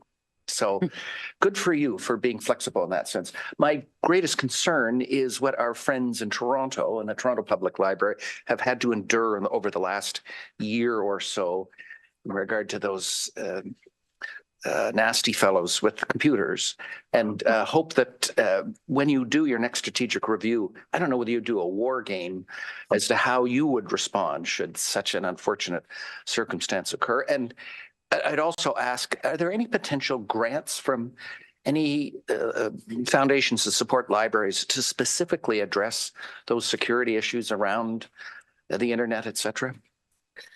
I'm not aware of any grants. We did last fall touch base with both our municipal and the county IT teams to go over everything in place to just make sure all of our defenses are there. And I like to think that we are ready for anything, but I don't want to jinx us either. So I didn't say that. I don't want to discuss it too much. So thank you. Thank you. Any other questions, comments? Nope. All good. Thank you so much. Thank you. The next update is from CBO Hogg on the Ontario Building Code. Welcome.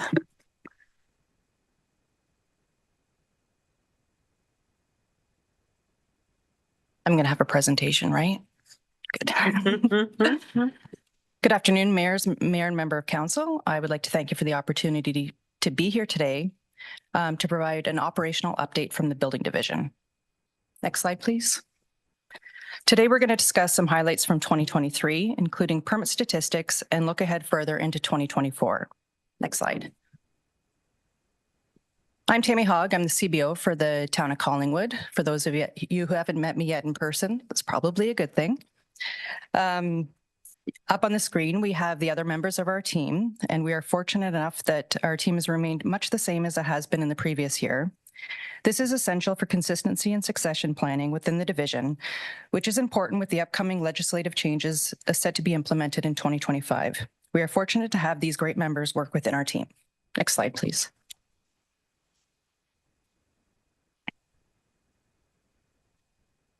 Along with our day-to-day involvement with permit applications, inspections, and enforcement, some of the highlights from the past year include work with the Affordable Housing Coordinator in the review and pre-approval of detached accessory units for the Rapid ADU Deployment Program. I also provided a presentation at Unlocking Potential, a seminar to discuss creating legalized accessory apartments in Collingwood, put on by Dash Properties. I joined the Climate Change Specialist and Communications Coordinator and attending the Tamarack Institute Climate Transitions Cohort to advise on Building Code and Building Code Act requirements and limitations regarding energy efficiency in building construction. We've been working together with the fire prevention and joint inspections and enforcement issues concerning occupant safety in buildings in Collingwood, participating in the development process and fees review consultation, and providing input from a building division perspective for the short-term accommodation licensing program. We've continued participating in updating the building permit software CityView for efficiencies and expanded use across the corporation. Next slide, please. Improvements that we've been able to make to include efficiency are updating workflows within CityView to match actual field practices for plans review and inspections, reviewing processes to remove redundancies, working with builders, developers, and designers to establish open lines of communication and identify expectations on all sides. We have initiated a process for pre-construction inspections for accessory apartment units to help identify possible site issues. Internally, cross-divisional communication for improvements in internal processes for things like water billing and DC tracking. We've been creating efficiencies for CityView to identify workloads and prioritize assigned tasks, reviewing existing processes and workflows and documenting them for consistency and for training. We've created job shadowing processes and cross-training as well. Weekly check-ins with the building officials, expanded training opportunities for all, including technical, leadership training, and membership in our provincial admin group for building divisions for our administrative positions. Next slide, please. Getting into the statistics for 2023, this graph shows the permits issued. We've got 506 Ontario Building Code permits and 143 other permits for things like sign, AGCO, and compliance reports. Next slide, please.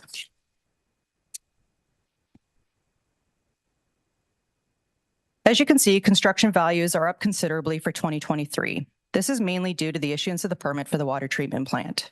Without the water treatment plant expansion, the construction value numbers would have been very similar to last year. Next slide, please.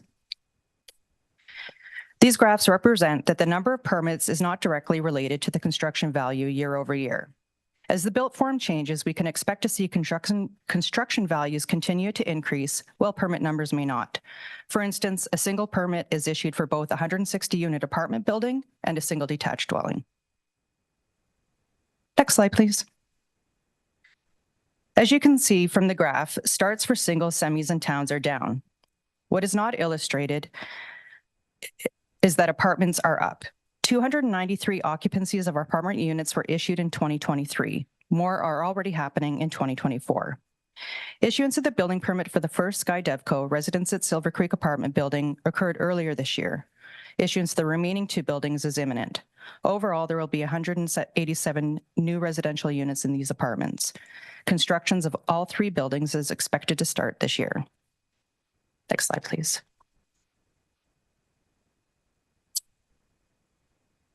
There was an increase in the number of inspections for 2023. This includes the closing of 588 open building permits. The closing of building permits is important to the municipality as it lowers the risk of exposure to litigation. Next slide. On to 2024. Ontario's new building code was announced earlier in April. There is a completely new approach. Ontario will no longer have its own separate code. The province is adopting the 2020 National Building Code of Canada and issuing an Ontario amendment document containing about 800 pages of code differences. The number of changes to the current code is over 2,400. However, those changes haven't been specifically identified yet. In the coming weeks, we will continue to learn more about the specific changes. The challenge to building officials as well as the construction and design industry will be the lack of materials available to prepare for the implementation in January of 2025. As the material becomes available, there will be a need to learn and understand the implications of the changes and the requirement to translate those changes to the code users. With over 2,400 technical changes, this will be a substantial endeavor for all involved. We will also have to review all of our policies and procedures for any implications due to the code changes. The province has indicated that they are currently working on the compendium of the code. However, all we have to work with now is the National Building Code in its entirety and the separate 800-page document with the Ontario differences. Next slide, please. A brief overview of what we've been provided with already has the following changes that will affect developers and builders in our area. Ontario's 2-unit housing provisions have harmonized with the National Building Code's requirement for secondary suites. While this sounds good, it means that there's plenty of changes to what we already know that's going to occur for people who are building accessory units in their houses today.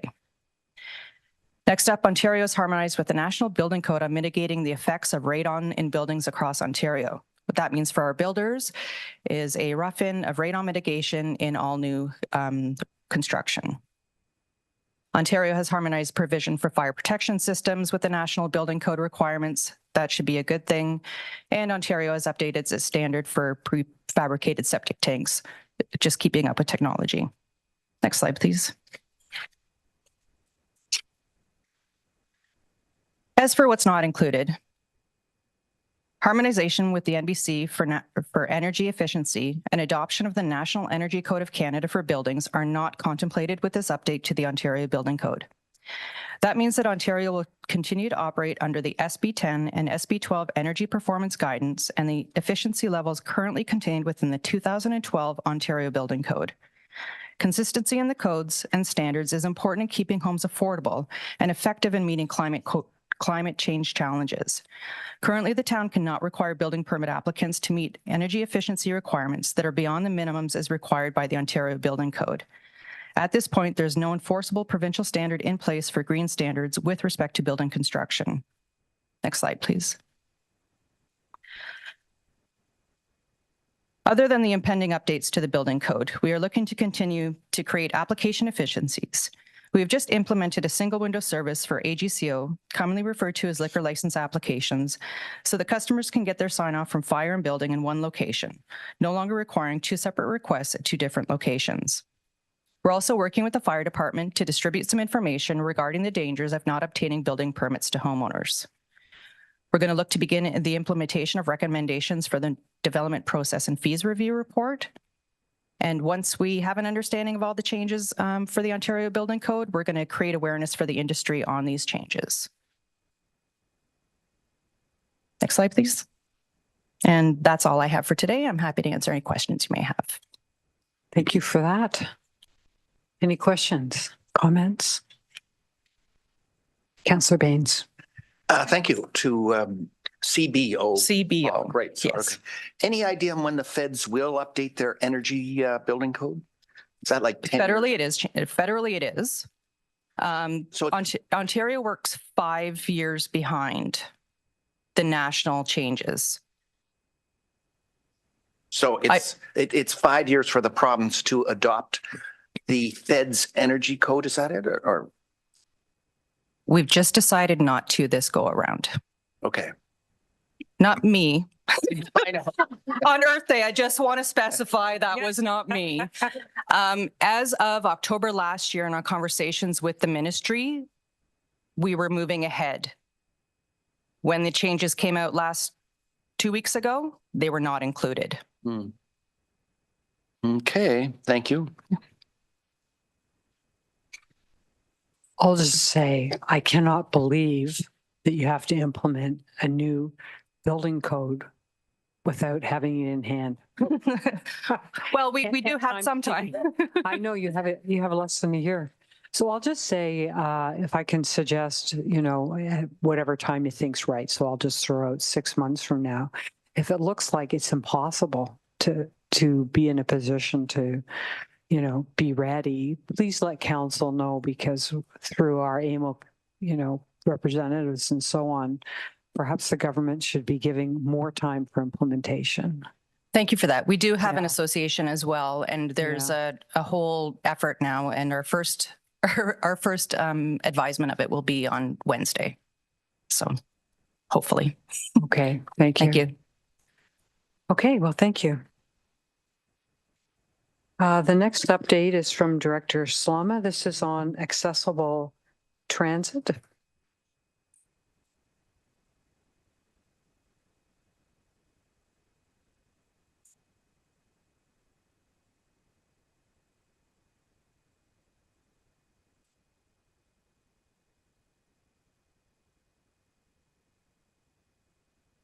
Thank you, Your Worship. I do have Chris Wisniak here as well, who I think is going to join me at the podium and help me through. We have a short presentation which complements the next presentation that Council will be receiving as well, just on our corporate accessible updates.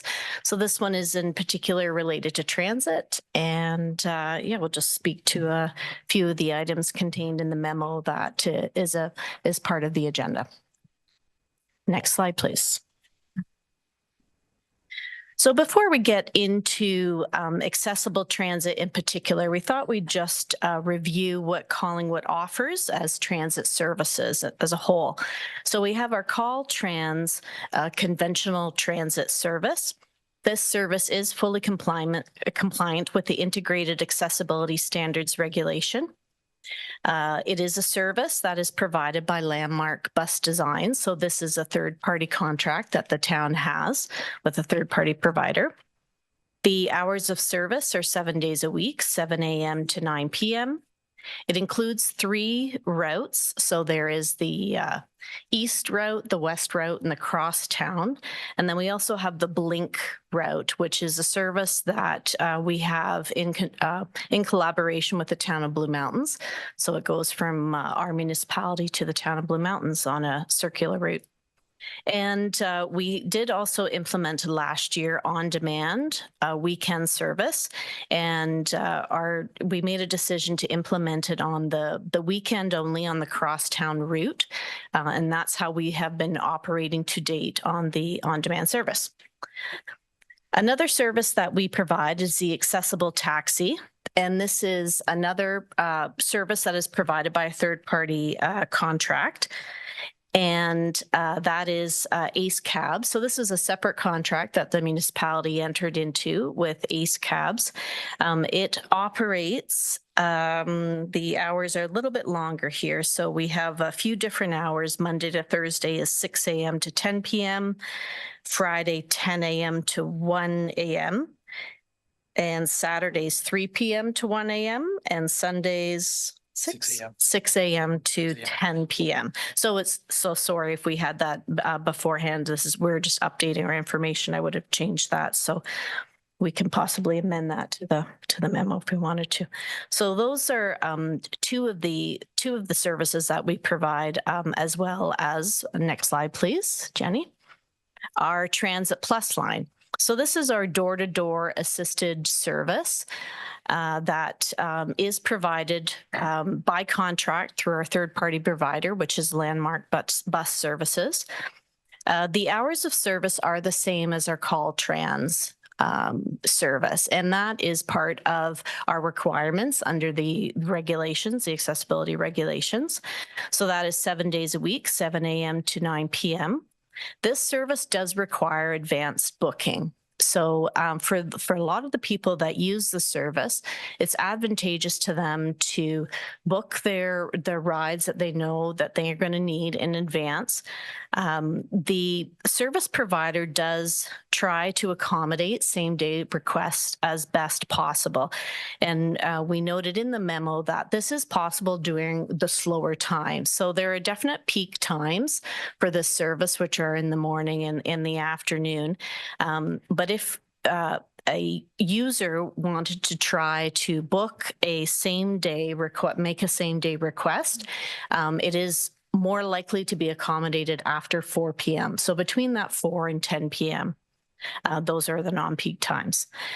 The fleet complement includes 4 vehicles. So the town of Collingwood purchased 2 of those, and the town of Wasaga Beach purchased the other 2, and all 4 are in operation. And this is a service that does cross municipal borders. So it is a collaborative service that is funded by the town of Collingwood, the town of Wasaga Beach, and the township of Clearview.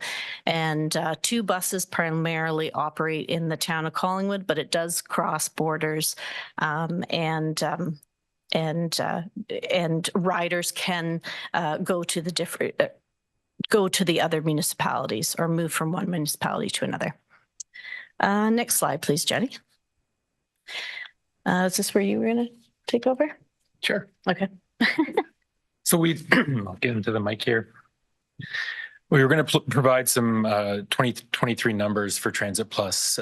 Currently we have, and this was as of January 3rd, I believe, 450 registered users for the service. Up considerably from when we operated with the Red Cross, when we had about 283. The number of rides that we did in Collingwood were close to 5,000, so just 4,975, which is far greater than we anticipated. Wasaga Beach and Clearview came in slightly behind us at 4,014. Majority of those rides were from the town of Wasaga Beach. But again, still very, very high performing for the first year of a service in Wasaga Beach as well. In comparison, our 2022 number for ridership in Collingwood was about 2,100. Now, again, those numbers may be a little bit skewed due to the pandemic. We really didn't see the big rebound from the pandemic until 2023. So that's it may look a little bit low, but just wanted to note that as a fact. Next slide, please. So customer service is an item that came up from the AAC and through a couple of emails that we received from some clients. Some of the issues involved not poor communication, but a lack of clear instruction on how to contact either the provider of the service, the municipality, who would be dealing with issues when things arise during service disruptions, or if there's an issue during service. Another issue was how to contact the right person along the same sort of lines, and what type of response somebody could expect to get and what time. We do realize that there are currently a lot of different ways to get a hold of either the municipality or the landmark. We have currently, I think, almost 4 ways of getting contact information, and one being through Service Collingwood, one being through Landmark. I get directly emailed things. I get directly called items as well. So I know that certainly we can do better at centralizing that hub, that we're putting things into one spot, that we're able to get back to our residents and our clients in an expeditious manner. It is something that I know we can improve on. I'm working with Landmark currently at the moment to get a better tracking system put in, and as well will be currently recruiting for the transit coordinator job, who I would bring up to speed on our current initiatives. Another item was the ease of finding information on what a client could expect when they were going to be using Transit Plus. We do currently have a ridership guideline and procedures that are online. I think that our intentions will be to, for any active client, is to provide a package for each client with a copy of our ridership guidelines and procedures, as well as a almost like a little flyer card that you would have with all of our quick access numbers, contacts, so that people know who to get a hold of and when, and it's something that they could put into their bag and always have on hand. So that's something that we're working on currently in the moment. As well as tracking the customer service call. So something I had touched on before, we're working on a tracking procedure for that. We're also able to get some comment in through our software that we're using for booking. So that's kind of helping us out for that as well. And we want to affirm our commitment for regular internal communication. And by that, we mean how our partners and ourselves are communicating about our service level. So that would be Clearview, Wasaga Beach, and the town of Collingwood. We've already established bi-weekly meetings with staff from Wasaga Beach and Clearview that we've started already. They've been going well. We had to miss the last one, but we're back on next week. So that's about talking about our budgets so that we're along the same line for service requests and looking into 2025 budget time, which will be rapidly approaching. Next slide, please. So the Transit Plus booking, I always like to define Transit Plus and exactly what it is. It is a specialized transit service.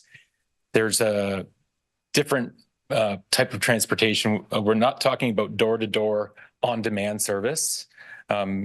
That term kind of gets floated around different ways, and we need to keep on making sure that we're using the right terminology so that everybody understands the service that the town is providing.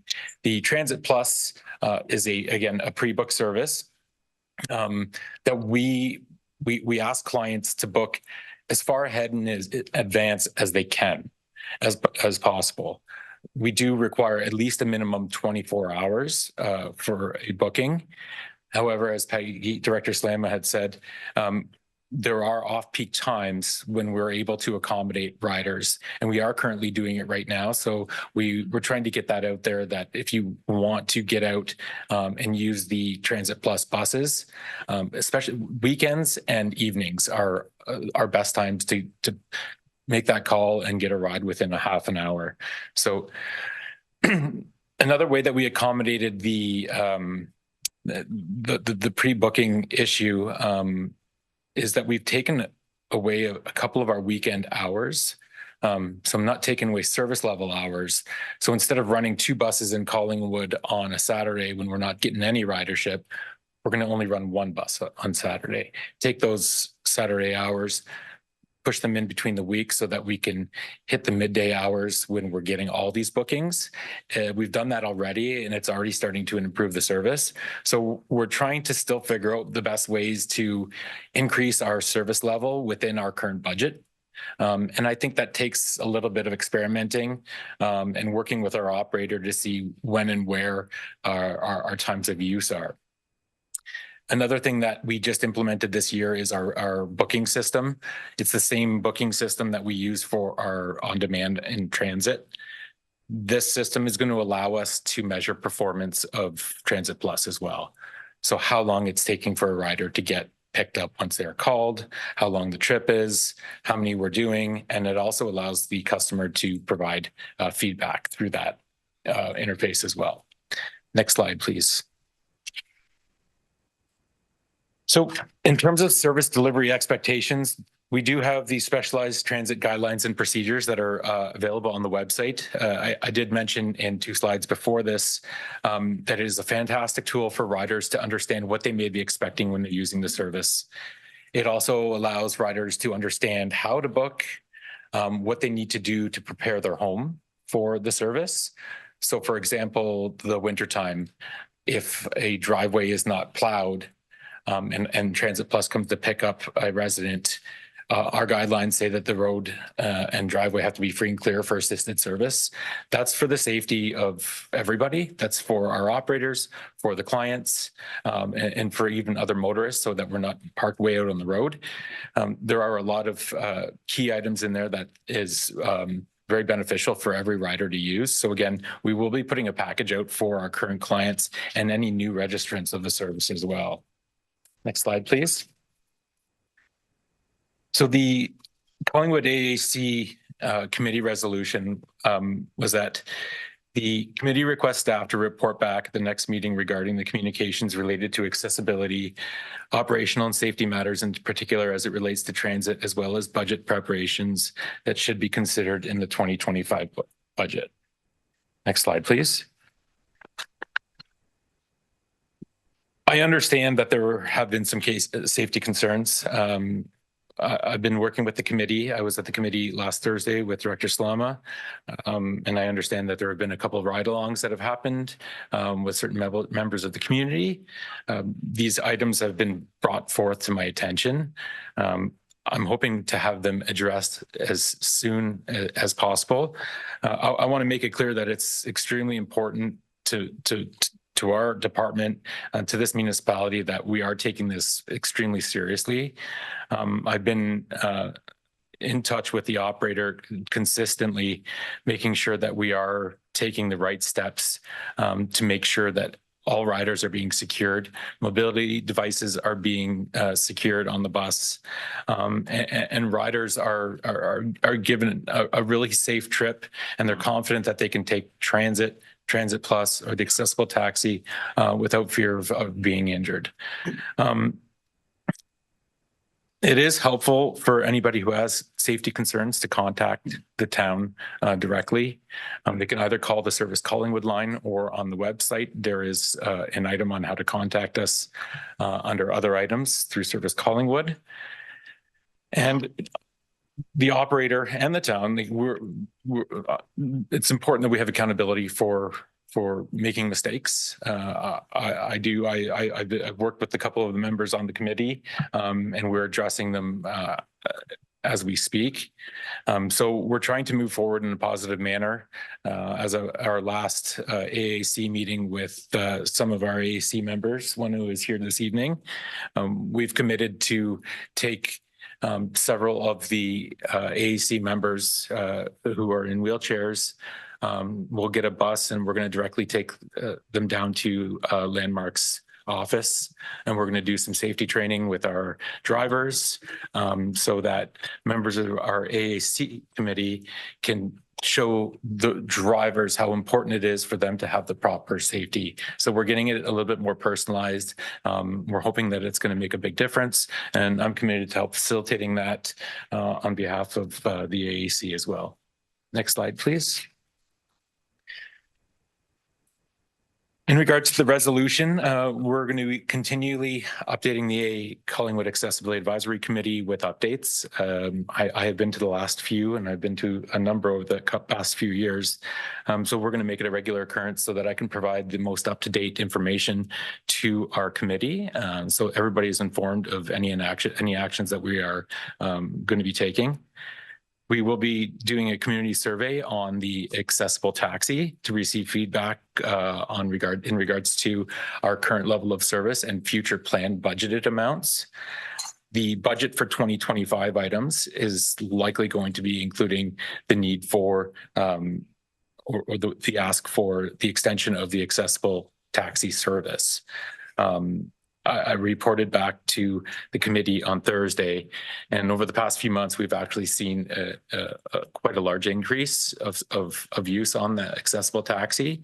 We were hovering around the 40 riders per month on that, and we're sliding up towards 85 right now, which is doubled, which is it's a very good thing to see for that service. So hopefully that continues to jump and rise as things move along, as proper use of that service will make it run a lot better.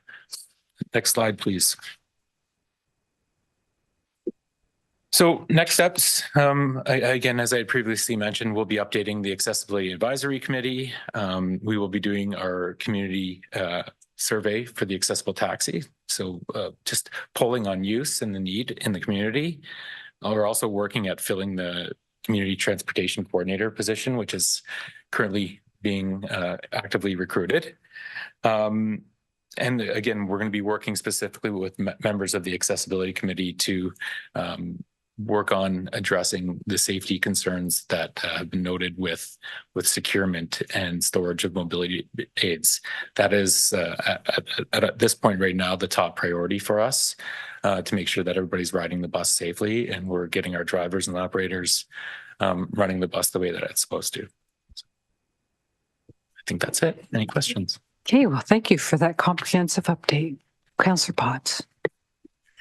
Thanks, Mayor Hamlin. Through you to Supervisor Wozniak. Good report. I have a couple questions and just one comment. I really hope that the concerns coming into the contractor, the provider, are taken seriously, because I don't think we would have got to a point of the concerns I was receiving if they had been receptive to them up to this point. So hopefully that does improve. On the policies, going through the policies that were listed, I think it speaks to a 5-minute wait timeline, and that leads into one of the concerns of riders being left at the hospital. And they go in for it, and I think we can all agree when you go to a medical appointment, very seldom are you ever early coming out or on time. So I think it's one of the important issues, and maybe it's through a booking process of extending the wait time. You know, if somebody wants picked up at 5:30, it's maybe extending it to 6 o'clock to give that leeway, because I've had a number of people come to me saying that, you know, they're stuck with no ride home. So that 5-minute timeline is a little tight, and maybe that'll hopefully can change. Also on the policy, it talks about paying cash. And I've, you know, talking to a number of individuals, obviously with mobility restraints, if they don't have the exact amount of money, then it's basically if they got $10, they pay $10, and it's not the most convenient for them to get to a bank machine or to an ATM. But in the policy, it speaks that there was only going to be pretty well a 1-month time frame for implementation, and then there was going to be a billing process.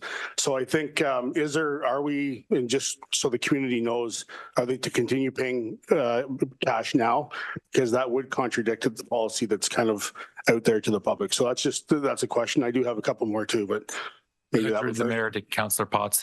In regards to the payment, so we just launched in January. We're using the Blaze on-demand software for booking of the services. There's a component of that allows us to use Visa debit and credit card. That's the way that I would like to see this go. This is something that, again, I have to work with finance getting it established. It's something that we already have pretty much paid for. It's just a matter of getting that moving. I'm juggling a bunch of different hats at the moment, so it is a priority. I know there are a lot of day programs that rely on the multiple bookings, and they like to be billed as one. So we're trying to work with the large groups that we have. But I do understand. I'd like to come back or provide an update on a date that we could say that we can get that established. Follow up, if I may. So yeah, in instances, talking to the residents, if they get picked up and they have a $10 bill and they give it to the driver, I asked the question is, would your ride could you not pay once to get you home? And the answer I'm getting is because it's a different driver generally bringing them home, they got to pay twice. So there's been cases where some people have paid $10, $20, $30 for a ride that technically should be $4. So I think that's something that it's real confusion to a lot of the users, and I can certainly see the difficulty of them getting to an ATM or a bank or having that correct change. So, and my other question for the door-to-door part of it, also in the policy, it does say that they assist door-to-door. So as long as things are safe and clear, that they could go to the door. And I would hope that, because that is probably the number one concern that I am getting, is that they're being left. And I think that some of your accessible taxi numbers are starting to go up because a lot of the individuals that we're having a difficult time with Transit Plus, they have gone over to the accessible taxi because they do help door to door. So I think you might see a bit of a change if we start implementing what's in the policy out there now. I think it would be a big help because, I mean, we have individuals that, with vision impairment and all kinds of different challenges, they just can't get from the door to the vehicle on their own. They need assistance, and they don't all have the means of assistance living with them at home. So I'm happy to hear that you guys are working on training.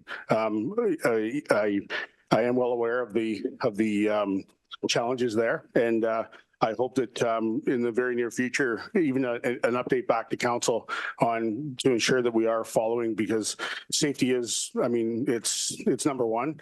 And when I hear over the past, there's been, operational improvements, I can't really put, somebody's safety as an ongoing operational improvement. I think these are things that need to be addressed now. So looking forward to the future. And again, thanks for your report today. Councillor Baines. Thank you, Mayor Hamlin. Through you to Coordinator Wisniak. A couple of questions. You had mentioned regarding 2023 numbers, high performance. In that regard, does that speak to the numbers, or does it speak to some sort of customer service survey in regard to quality of service? Through the Mayor to Councillor Baines.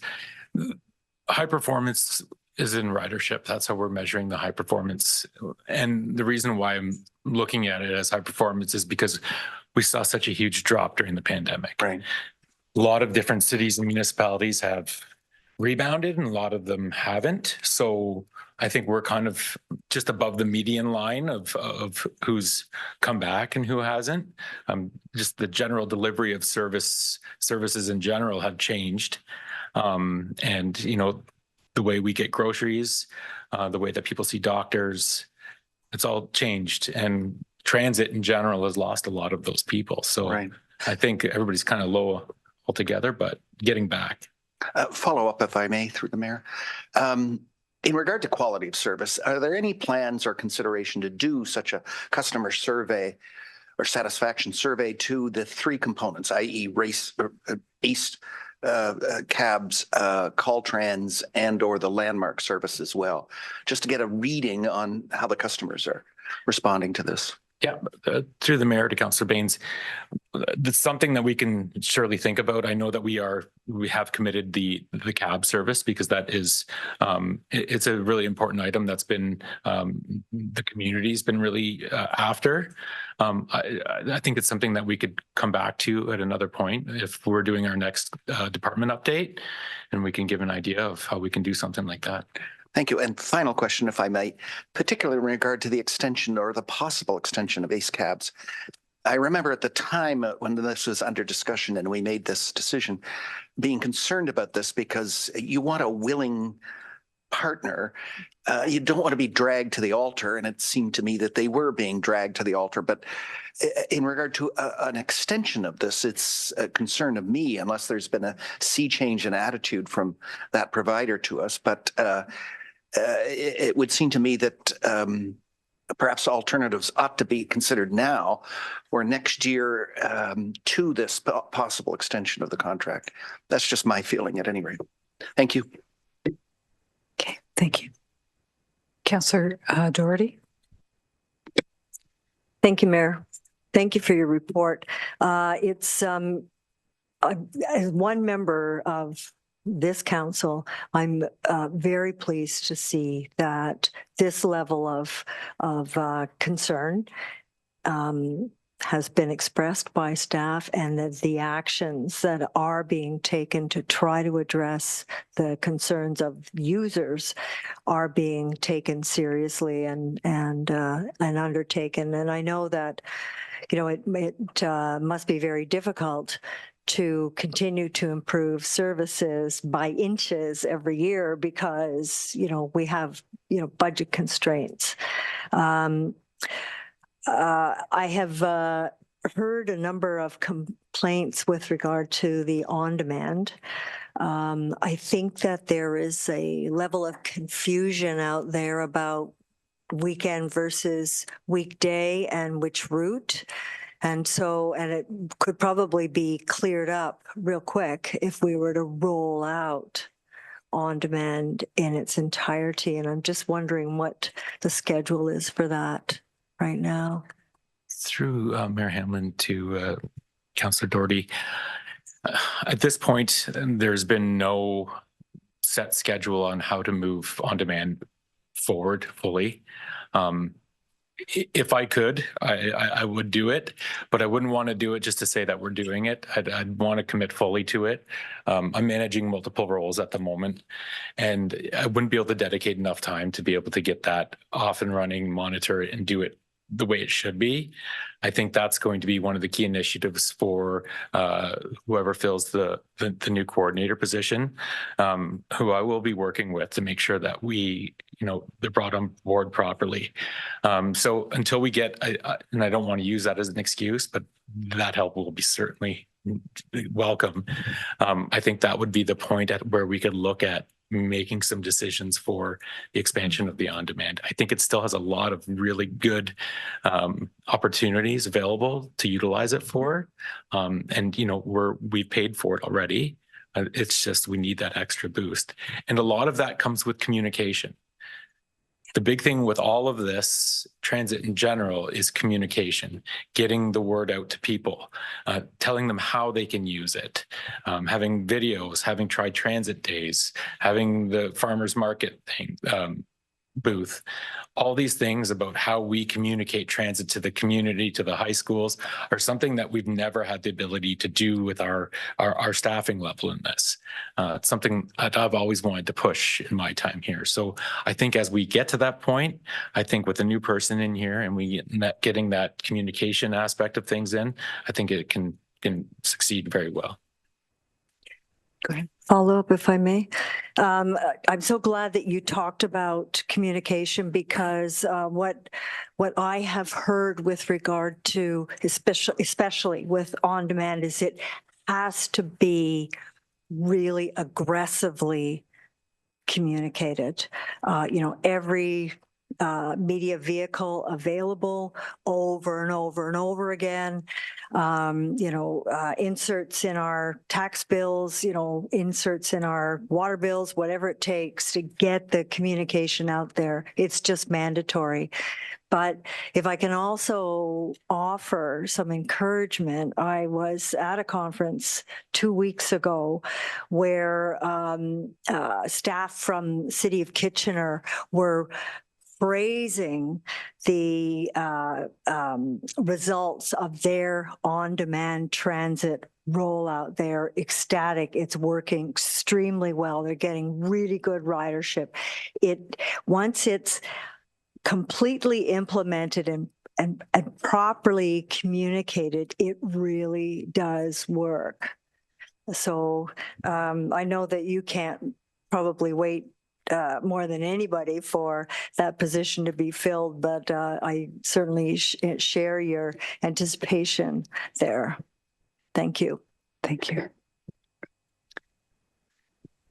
I just have one comment, well, maybe two. The first one is just thank you. That's quite a level of detail, and certainly appreciate all of the effort you're putting into this, even in your part-time role. And I just wanted to offer a comment. I know Councillor Potts mentioned the difficulty with timing at the hospital. I've had correspondence from residents who do not have accessible issues, but who are getting released, because the waits in emergency can be so long. The one mother who contacted me in the wintertime, her and her daughter got released, I think it was 1 a.m. and they had to walk like 4 kilometers and it was a snowstorm. And anyway, I did talk to the CEO at the hospital, but I hope when you're dealing with this to be in contact with the hospital, and so that they're thinking about these needs at the time they're going to release patients. And as I was sitting here today, I was thinking, gee, maybe one of their questions at emergency or when people come in for appointments or whatever, one of the first questions should be, how are you getting home? Because not everybody has a car, or if they need accessible transit, they're on a timeline. Because I know the hospital is quite willing to meet the needs, right? But I think there's some information gaps that maybe you guys could share information better. Okay. Yeah, thank you. Okay, well, thank you. And I see it's 10 after 4. We have one more report on corporate accessibility. Do you want a 5-minute break now? I would otherwise break probably closer to 4:30, but I'm happy for a 5-minute break, or everyone's good. Okay, so next up is I think Director Peg, no, Director Peg's not here. So, but on corporate accessibility, who will we hear from? Oh, okay. Okay. Welcome. Good afternoon. You'll hear from us. Good. So myself and Shelby will be presenting on behalf of the AODA, or Accessibility Task Force, that we've established here with the town of Collingwood. So to our next slide. So the purpose of our presentation is to confirm our commitment with regards to accessibility, to report back on to the Accessibility Advisory Committee. So we did make this presentation to the Accessibility Advisory Committee last week on Thursday, and then our intention is obviously to share with you again today. And this was in response to the motion that was made and referred in the transit update on February 16th, 2024. We also wanted to share some updates with regards to our compliance report and our compliance plan. You've heard some information with regards to an update on transit and some considerations for the 2025 budget. Next slide, please. So this is just a reaffirmation of our commitment. You'll see this statement all over the place. We have this up on our website and our policy documents.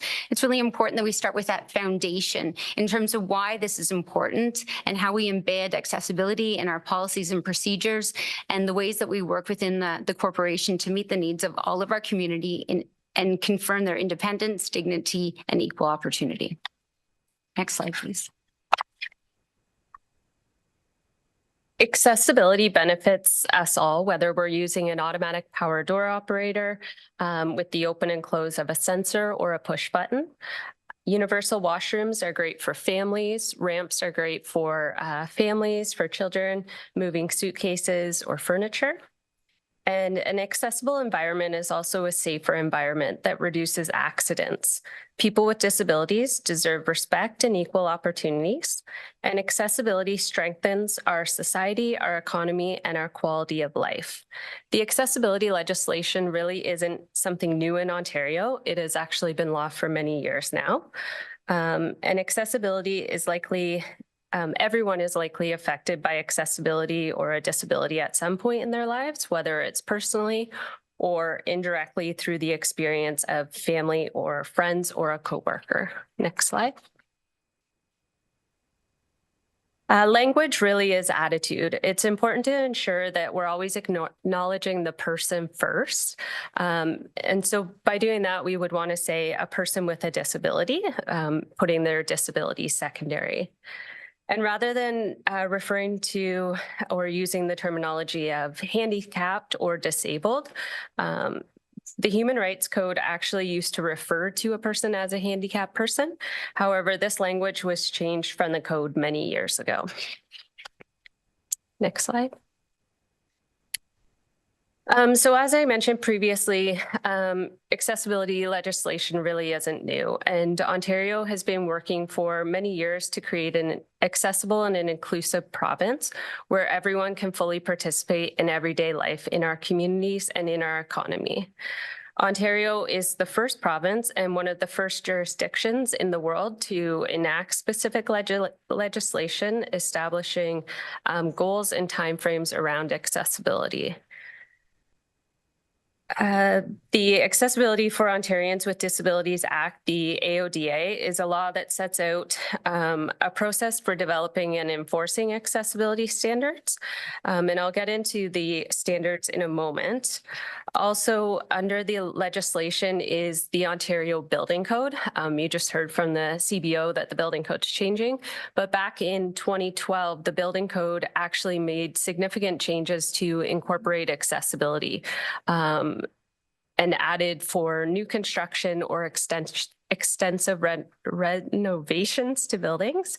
So that included like barrier-free access paths of travel, the fire safety devices. So now in new homes, you have both sound and sight of fire alarms, public washrooms, pools and saunas, and seating areas, all made changes in the 2012 building code.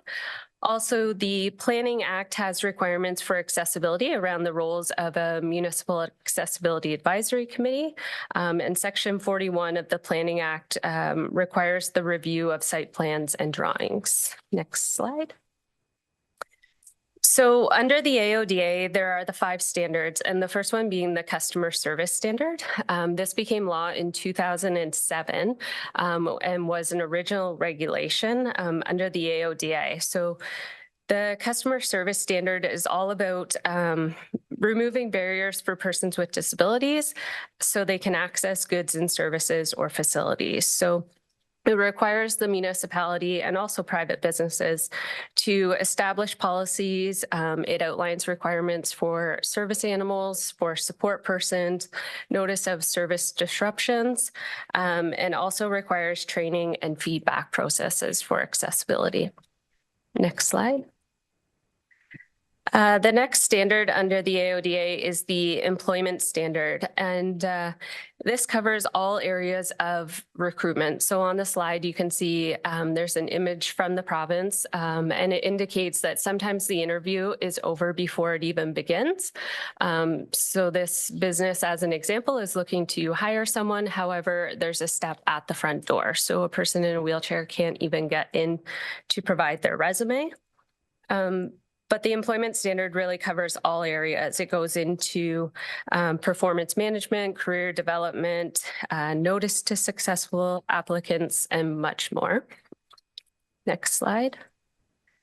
The information and communications standard, this is to help organizations make their information accessible to people with disabilities. It is a fairly technical area around website compliance. So there's web content accessibility guidelines that that organizations have to comply with. It also outlines accessible formats and communication supports and has requirements for emergency procedures and plans. Next slide. The transportation standard, I would say this is the most technical standard under the legislation and the hardest to fully implement. But as you can see on the slide, the image from the province is outlining that it's not public if everyone can't use it. And you just heard a transit update, but it is a very technical requirement. There's requirements for fare parity, hours of operations, bookings, trip restrictions, and so on. And there is a great image there of our bus and showing the ramps that are available. And there's much more accessibility features. Next slide. The design of public spaces standard. This helps organizations to make new and also redevelop outdoor public spaces. So it covers areas of recreational trails, beach access, outdoor play spaces, playgrounds, exterior paths of travel, so our sidewalks, accessible parking, and service counters. And there's a few images there from the town showing the accessibility mats and also within our parks and on the water. Next slide. So this is really our approach for the town for moving forward with accessibility. So we realize that it isn't just a one-person requirement to meet the accessibility legislation. So at the top, you can see the legislated requirements that the municipality must comply with. We've included council as a key stakeholder in meeting the accessibility legislation. And from there, we have our Accessibility Advisory Committee, which is responsible to advise council on our accessibility compliance. We've also included department heads and all town staff because everyone really plays a part in accessibility. And everyone is responsible to ensure that there is accessibility incorporated in all their work. So looking at it with an accessibility lens. And to the right of the slide, our key lead for accessibility is our executive director, Peg. And then we've also incorporated in here a proposed new position. And as council is aware, this isn't a current new position. We did put an ask in the 2024 budget for an accessibility coordinator, and that wasn't approved in 2024, but we still do, as staff, see a need for accessibility to help coordinate the role of accessibility. So at this time, we have our AODA task force, and we've included the position if approved in the future, and that'll come forward at budget, of course, but as well as several other staff. So our transit coordinator, Jennifer, and myself, and then also our public relations and communications manager, because in order to meet all the different legislated requirements, it really takes across the board. And I'll pass back to Jennifer. Next slide, please. So I have the honor of working with the Accessibility Advisory Committee. This is a legislative committee. So all communities over a population size of 10,000 are required to have an Accessibility Advisory Committee. And the purpose of that committee is to advise council to meet its legislative requirements. This is clearly stated within the AODA. The bullet points to the right. So the Accessibility Advisory Committee helps and supports the preparation of accessibility reports. It reviews site plans and drawings, and it supports council on all other matters as related to the AODA. And as noted, we're fortunate to have one of our Accessibility Advisory Committee members here with us today. Next slide, please. Which brings us to this slide. So we have a list of all of our members of the Accessibility Advisory Committee. You had the fortune of meeting our chair at the last meeting. So last Monday, she shared accomplishments as related to the Accessibility Advisory Committee. And then we have a list of all other members, including Catherine, who's with us today. As indicated, I have the fortune to work with the Accessibility Advisory Committee within the role of the coordinator of community wellbeing and inclusion. We also have Elaine Kelly from the library who supports that work. Next slide, please. We wanted to share today a list of the achievements of 2023. Last week, we shared many of those achievements as related to the Accessibility Advisory Committee. So some of these are related to the work of the Accessibility Advisory Committee and by extension, the interconnection with the corporation. A lot of our focus last year was around our policies and procedures. So we developed a new corporate accessibility policy, which was an update from previous. We developed our corporate style guide and accessibility templates to meet our requirements under the compliance standards as related to the webpage. We trained staff as well with regards to accessible documents. We did a huge cleanup, and I think the manager of communications has mentioned this with regards to our website and looking at accessible documents, again, to meet that compliance standard. Next slide, please. We updated our service process procedure to ensure that we made the community aware of service disruptions. We looked at our Collingwood Accessible Procurement Guide. And again, that informs much of what we're purchasing, our facilities, and our services and programs to make sure that we were meeting the accessible compliance standards. As was mentioned in our transit update, we introduced the Transit Plus service. You saw a beautiful picture of our accessible mat system, as well as two of our new parks, which were guided by universal design policies. Next slide, please. The Accessibility Advisory Committee meets on a regular basis, and we welcome you to attend at any point in time. We filed our accessibility compliance report. This is something, again, that's mandated by the ministry. And we've also filed our accessibility compliance plan as related to webpage accessibility. And we supported the work of community, or we are supporting the work and the identification and need for a community transportation coordinator position. Next slide, please. So Jennifer did just mention our compliance report to the ministry. So on every 2 years, the municipality is required to report our compliance to the ministry, and we did file our report at the end of 2023. And at that time, we did indicate that we were, as a municipality, in non-compliance with web accessibility. And so we are now on a compliance plan with the ministry to meet compliance for that. Next slide. So this highlights the progress that we've made so far with web accessibility.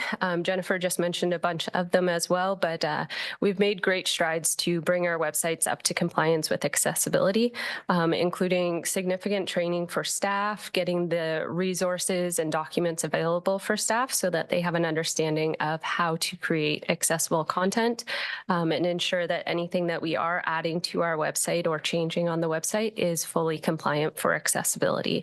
And just for your understanding, that's really to ensure that it's compliant for a screen reader device. Next slide. And so as we continue to work towards compliance for our website compliance plan, right now we have until the end of this year with the ministry to meet the website compliance. And so that's bringing it up to level AA. And this includes all town websites and all documents on those websites. So we're continuing to do that for, sorry, I should say any documents dating back to January 1st of 2012 is what the legislation outlines. So we're continuing to train staff, creating accessible templates that staff can have available. For example, this slide deck presentation was created in an accessible format for our staff, as well as the council report templates for staff. So we have several templates like that that staff can go in and open, and they start from an accessible document to begin with. Next slide. I feel like I'm doing a bit of a dance here. So these were the staff priorities that were identified. You've also heard in terms of the goals from the Accessibility Advisory Committee. Some of this links back to the presentation that happened with regards to accessible transit. So consultation with regards to the taxi cab service, and that is inclusive of accessibility. Our commitment to meeting the ministry compliance plan, and that's up to December 31st, 2024, to support the recruitment of a transit coordinator. We are entering into the time when our multi-year accessibility plan needs to be updated. So we're looking to our 2025-2030 multi-year accessibility plan. As always, we need to submit an annual status report. So that will be submitted for 2023 and then by extension for 2024 to continue or to connect with the idea of reviewing site plans with the Accessibility Advisory Committee and to put forward budget requests for 2025. Next slide, please. So with regards to budget, when we're looking at 2024, this was already supported by council. This was as related to our website updates with the $60,000 that was committed for that work, as well as the agreement that's already in place with regards to accessible taxi services. And as Shelby had mentioned earlier, for 2025, looking to put forward and continue the idea of having an accessibility coordinator to continue this work in a more fulsome way. Next slide, please. As always, we really encourage, and you might have seen a news notice with regards to this, in order for us to identify barriers or identify concerns, it's important to have these opportunities. And this is, again, indicated within the AODA, opportunities for the community to have the ability to put forward those requests. We do have a form that's available on our customer service portal, but it can also be put through by a telephone conversation or an in-person conversation at our customer service desk. This data allows for us to make change and inform all of our staff within the corporation in terms of meeting our needs for accessibility. Next slide, please. And that's the conclusion of our presentation. I think we really want to identify that all, to the point, not all disabilities are visible. And so that we really need to broaden our scope and perspective when we talk about accessibility. And accessibility is important for all members of our community. I open the floor to questions. Okay, thank you for your report. Any questions? No, I think we're good. That was very thorough. Thank you.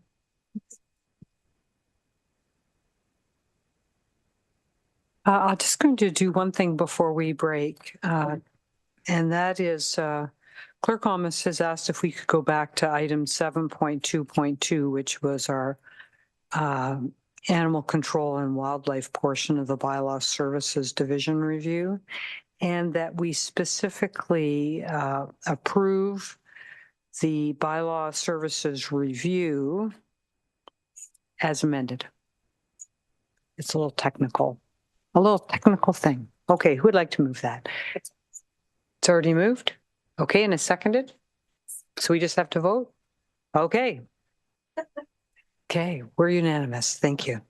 All right, so we'll stop now and we'll reconvene at 5 o'clock.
agenda is 11, which is the consent agenda.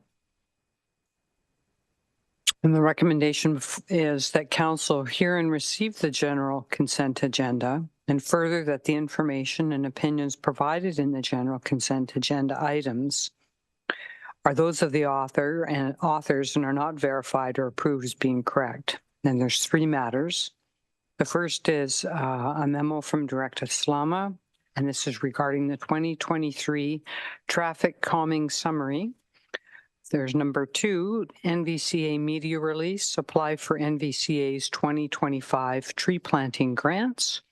And thirdly, J. Edwards in-kind grant requests in support of Special Olympics. Could I have a mover and a seconder for this, please? Councillor Potts, Councillor Baines, thank you. And I'll ask to receive these, and then we'll see who would like to pull any items. Okay, all those in favor? And that's unanimous. Thank you. Okay, who would like what pulled here? Director Potts. Director Potts. I'm reading Director Slama. You're not a director. You could be a counselor. Go ahead. I would, if I may, pull 11.3, the J. Edwards, the in-kind grant request. Okay, please. Thank you. Thanks. Councillor Doherty. 11.1, please. Traffic calming summary. All right. Same. Okay. And anyone else? Okay. Well, okay. So we'll start with 11.1 and over to you, Councillor Doherty. Thank you, Mayor. The report is thorough with regard to the recommendations that or the requests rather that were brought forward, and they were evaluated according to our existing policies to assess whether or not a street requires traffic calming. However, I think that what this says to me anyway is that our tool is broken. And why I say that is because by using these 85th percentile data to measure speed, number one, it does not take into account growing volume. It's still a relative measure of proportion as opposed to absolute volume. And we all know that volume of traffic is increasing on our roadways because our population is growing. The second issue that I have is that all of these have been refused, traffic calming measures, because the warrants don't support the application. But at 50 kilometers an hour, where 5th Street, sorry, I lost it. 5th Street, Minnesota Street, and I lost it there. And Pine Street, the 49 kilometers. They're not eligible based on the tool that we're using at the present time. But 50 kilometers an hour, if a pedestrian is struck at 50 kilometers an hour, they only have a 10% chance of surviving. They have a 90% chance of actually being killed. So we need another mechanism to ensure that our streets are safer particularly for pedestrians and other active transportation users. So I would suggest that we need to turn our view again to the notion of town-wide reductions of speed.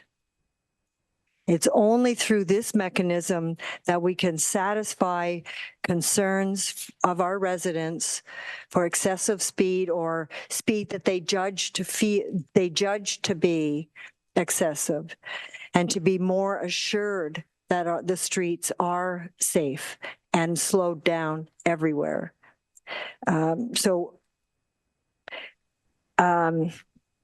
I'd like to, and I know that we are right now, as part of our master transportation plan, we are evaluating the notion of a town-wide speed reduction, but I just want to urge staff to consider this, to move the priority up on this and come back to residents, because based on how this evaluation request for traffic calming is working, none of our residents, or very few of our residents, are ever going to successfully get traffic calming.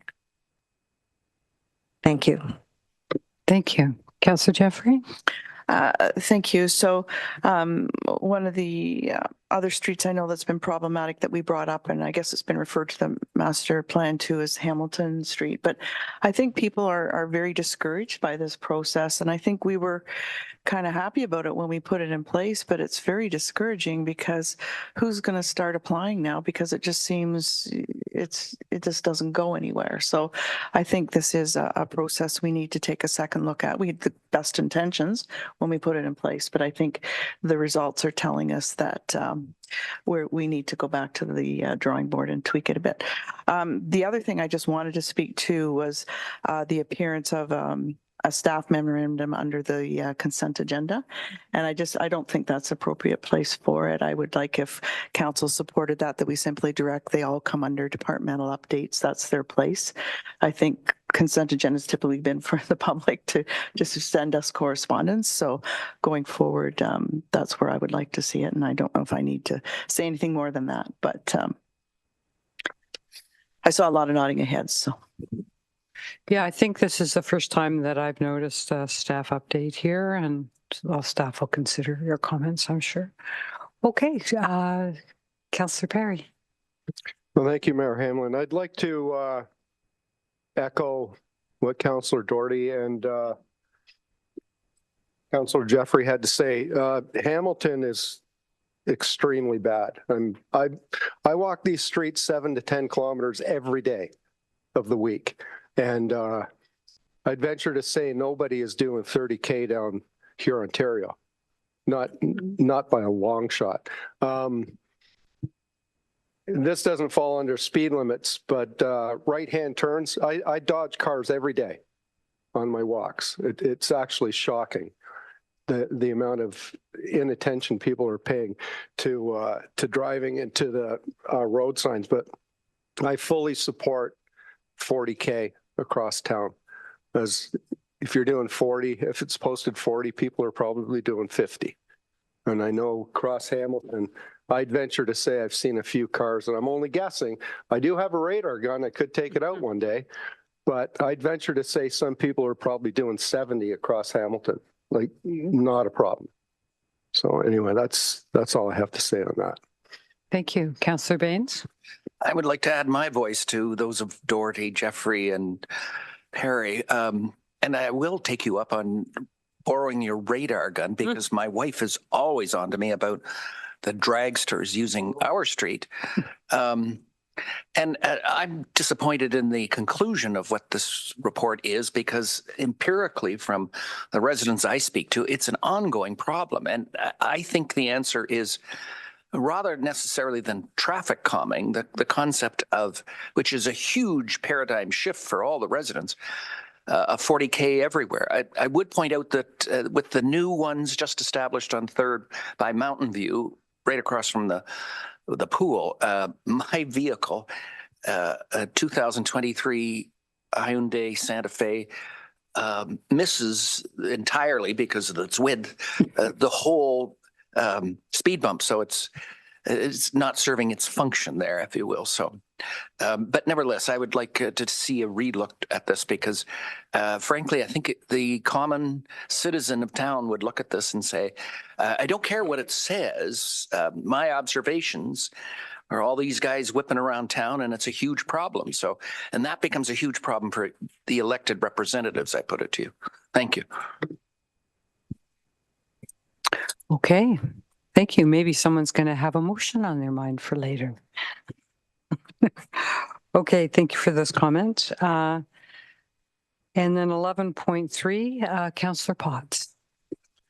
Thank you, Mayor Hamlin. I asked to pull this item. So John Edwards obviously has been coordinating this event for the past 10 plus years or 10 years. And it's a really cool family event, affordable for all ages and all members of the public who are interested in this wrestling night. And the proceeds have been going to the Special Olympics, which I think is phenomenal. And of course, this year, John had applied for through the grant for an in-kind donation and was unsuccessful. So I look at and I understand.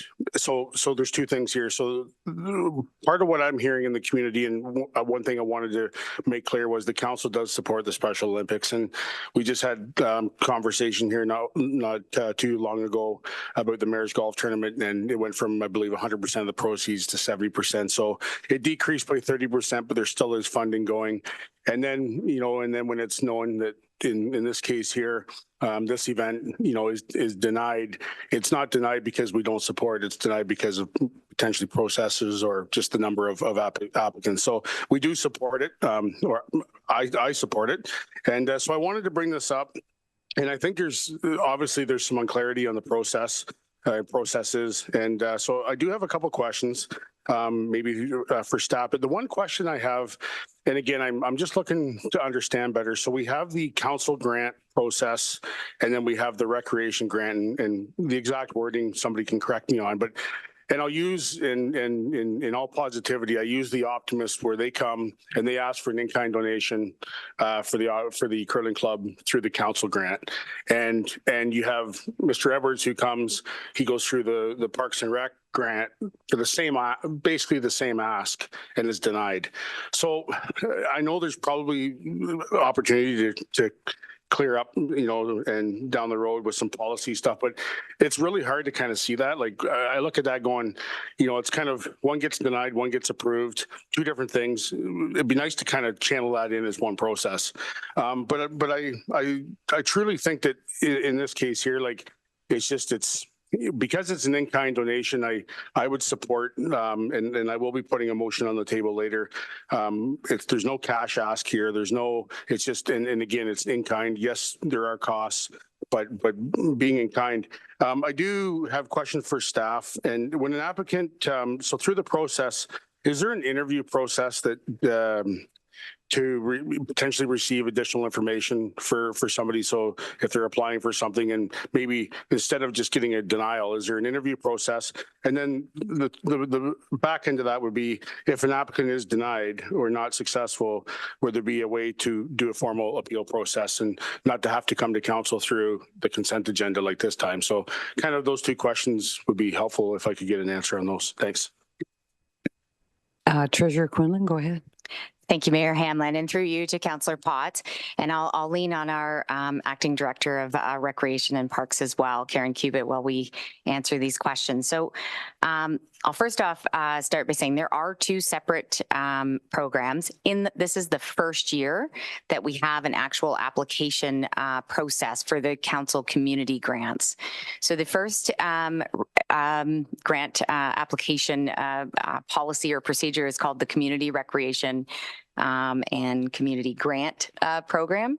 Am I getting that wrong, Karen? Sorry. Community Recreation and Culture Grant. There we go. Thank you. So there's the Community Recreation and Culture Grant, and then there's also the Council Community Grant Program that was just instituted this year. Both have components of it can be an in-kind request as well as a financial contribution. The CRCG has specific amounts for financial contribution and the in-kind piece. The Council Community Grants Program is one whole number that would apply to both. I think in the past, generally the community grants were provided as groups came forward and made application, and let me rephrase that, not application, but deputation to council. This year is the first year that we were requesting that an application process be brought forward. But the one thing we have been very clear on as part of that policy, or this new policy, is that you're only eligible for one or the other. And the reason we put that process in place is essentially to make sure that we can help as many organizations and groups as possible. As you all are aware, there is so much need, I should say, in the community. And we often, more than often, get requested for much, much more than what's available in the actual budget. So there's that part. I have spoken to Acting Director Cubitt on whether an interview process would be in place. There were two specific items that Mr. Edwards had requested change, and that was in place in the past. And I think staff is open to considering including that on a go-forward basis as we review the policy and the procedure of that particular grant structure. The second question on the appeals process, I think it's really, really difficult to incorporate an appeal process. And I can understand where Mr. Edwards or any member of the public that has made an application and was denied would see that. But the town has the same sort of situation when we apply for grants. Oftentimes we do get, denied, and there really isn't an appeal process in place. And it's largely just because there are policies that are that surround these types of things. And we've put these processes in place to make it as fair and transparent as possible. I think if we allow appeals, in my opinion, or in staff's opinion, it kind of degrades that process. It takes away from the evaluators. It just removes that transparency part, and it also makes a really difficult to allocate the grants that have been awarded. Because if you consider the fact, for example, that there's 35,000 in-kind requests that are available, the 35,000 has been allocated, and we have some appeals standing behind us. We would have to pause on the award of all the other grants so that we could hear the appeals and then reevaluate amongst the entire intake. So it would be very difficult to incorporate that appeal process. I think finally, too, just as one other item, what we hear sometimes in the public is that there's really no cost to members of council to doing this in terms of in-kind grants. And that's somewhat true in the sense that it is on either side of the income statement. It's an in and an out.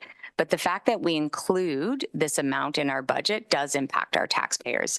User fees are an important part of our tax base.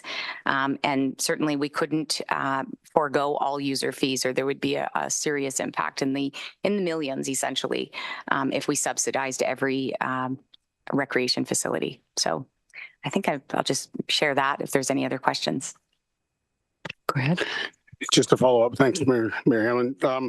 So no, that's great. Thank you for that. And the importance, I think the importance of this event, being there and watching it myself a few times over the last years. I mean, it's basically one of the only real affordable events for members of the community and the kids and all ages to attend and to be able to enjoy a night. And I just look at things like the Special Olympics and their members get involved and the smiles on the faces it brings. It's something that, again, it just tears me apart to see that these things, we can't help more of these things as time goes on. And that's why I'm hoping that through potentially my notice of motion, we can maybe get something going through the committee. But I have one last question that might help me determine was how many other, if I can get an answer, how many other applicants through the PRC grants were of in-kind only and versus asking for cash donations? Thanks. Go ahead. Sorry, Mayor Hamlin. I'm going to ask Acting Director Cubitt to help me answer that question. And she manages the CRCG program. And I think she's just taking a look here to try and come up with what that number is. So just give us a second. Thank you. Sorry.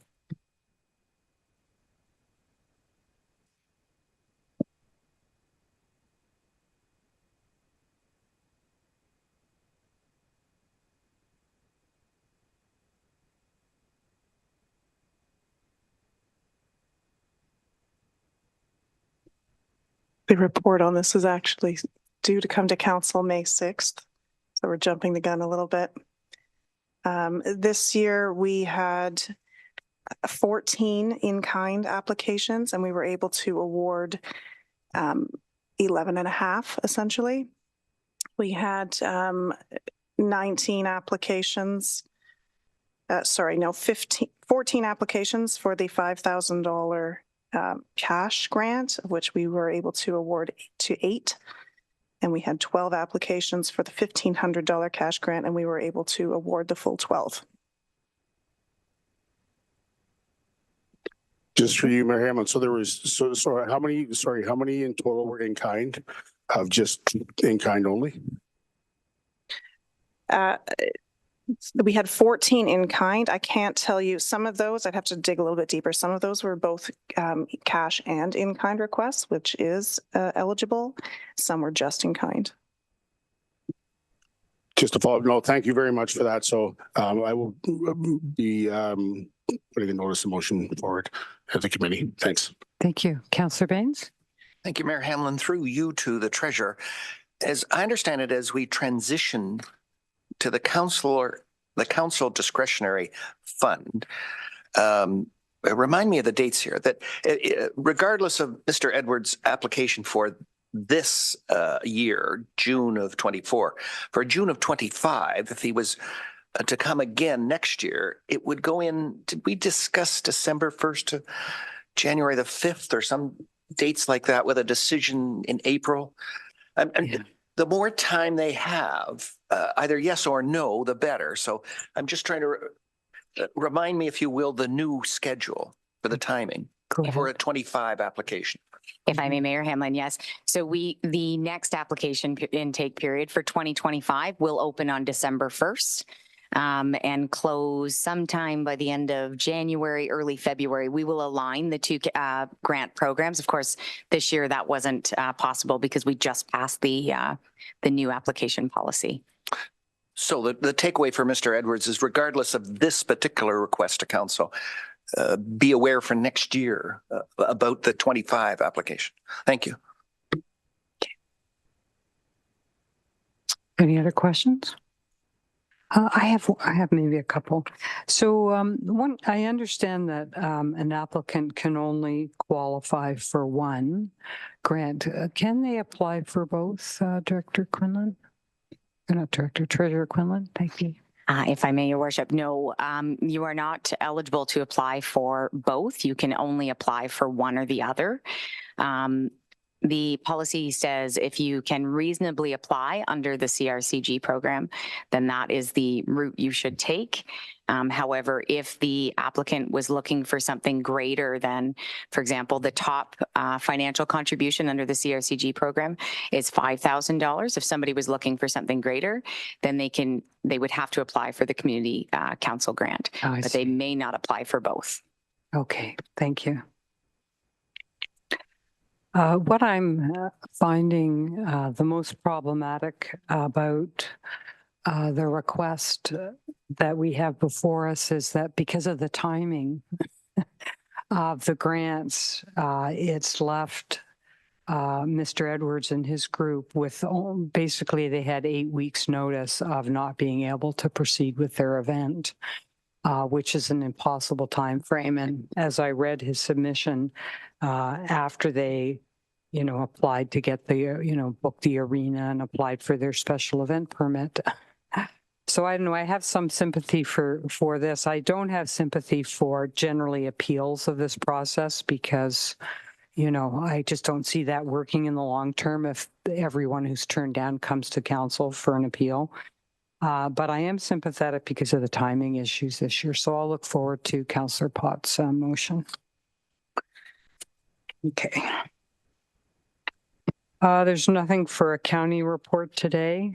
We do have several motions. The first one, and whose motion would this be, Clerk Almas? It is one we place on the agenda because of the Police Services Board. So shall I just read it in? Okay, so there's been changes to the Police Services Board effective April 1, 2024. So it's necessary for us to reappoint our town members. So I'll just read in the motion that staff's put before us. Whereas in accordance with the Police Services Act, as at the December 5, 2022 special council meeting, Mary Von Hamlin and Councillor Jeffrey were appointed as council appointees to the Collingwood Police Services Board for the 2022 to 2026 term of council. And whereas in accordance with the Police Services Act, at the January 23rd, 2023 council meeting, Claire Tucker Reid was appointed as a municipal public appointee by bylaw number 2023-003 to the Collingwood Police Services Board for the 2022 to 2026 term of council, or until such time as their successors are appointed following the expiration of the term of council. And whereas in preparation of the Community Safety and Policing Act 2019 coming into effect on April 1, 2024, and the reconfiguration of the board to include an additional municipal public appointee, Council at its March 18, 2024 meeting appointed Anthony Griffiths as municipal public appointee by bylaw number 2024-024 to the Collingwood Police Services Board for the 2022 to 2026 term of council, or until such time as their successors are appointed following the expiration of the term of council. And whereas effective April 1, 2024, the Police Services Act was repealed and replaced with the Community Safety and Policing Act 2019, and that a requirement of the Community Safety and Policing Act is that council confirms and reappoints the members formerly appointed under the former Police Services Act, under the new Community Safety and Policing Act 2019, to the newly established Collingwood OPP Detachment Board. Now, therefore, be it resolved in accordance with the provisions of the Community Safety and Policing Act 2019, enacted on April 1, 2024, Council of the Town of Collingwood hereby confirms and reappoints Mary Von Hamlin, Councillor Kathy Jeffrey, Claire Tucker Reid, and Anthony Griffiths to the Collingwood OPP Detachment Board for the balance of the 2022 to 2026 term of council. Mover and a seconder, Councillor Potts, seconded by Councillor Houston. Any comments? All those in favor? Thank you. The next motion is one that Councillor Potts has had brought forward, and I'll leave it to him to read it in. Thank you. Thank you, Mayor Hamlin. That in recognition of the benefits of urban agriculture, staff be directed to explore a permissive framework for backyard hen coops or other small-scale livestock rearing in the town of Collingwood through the zoning bylaw update project, and pending the nature of the public input and consultant advice received. Staff be further directed to report back to council on the options necessary, bylaw amendments, requirements to establish a licensing program, and or enforcement resources needed. Okay, thank you. Would you like to speak to this first or last? I'll speak first, if I may. Yeah. Thank you.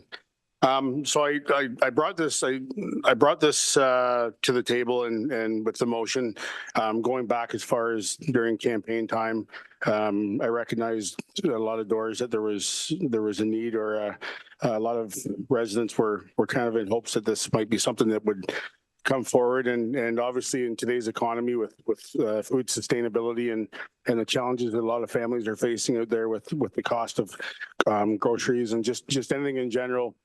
I thought it was something that I would table now more than later.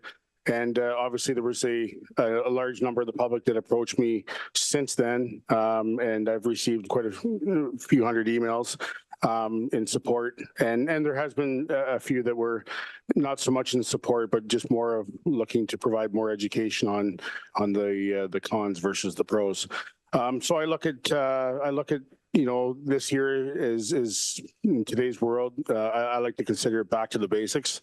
It may not be that way, but in my opinion, it's education for children. I look at, again, food sustainability and from a cost perspective of families purchasing and having, eggs at their fingertips. And I also look at, there's things like more basically better ways of disposing of compost and fertilizer. And there's so many positive things to it. Obviously, I think it would need to be regulated. Like it would have to be definitely regulated, no roosters. And but I think in this case here, I would like to look into it more, just simply because there is a need in our community for it. And how we get there with the framework and the application process, and that's for the future report to come back. But I look forward to hearing my colleagues and what their input is, but I do support it. Thanks. Thank you. I should have asked for a seconder for this motion. Councillor Perry, thank you. Okay, would anyone else like to speak to this? Councillor Perry. Thanks, Mayor Hamlin. I know this may sound like I'm trying to be funny, but I'm really not. But it's I know a few people that have had goats.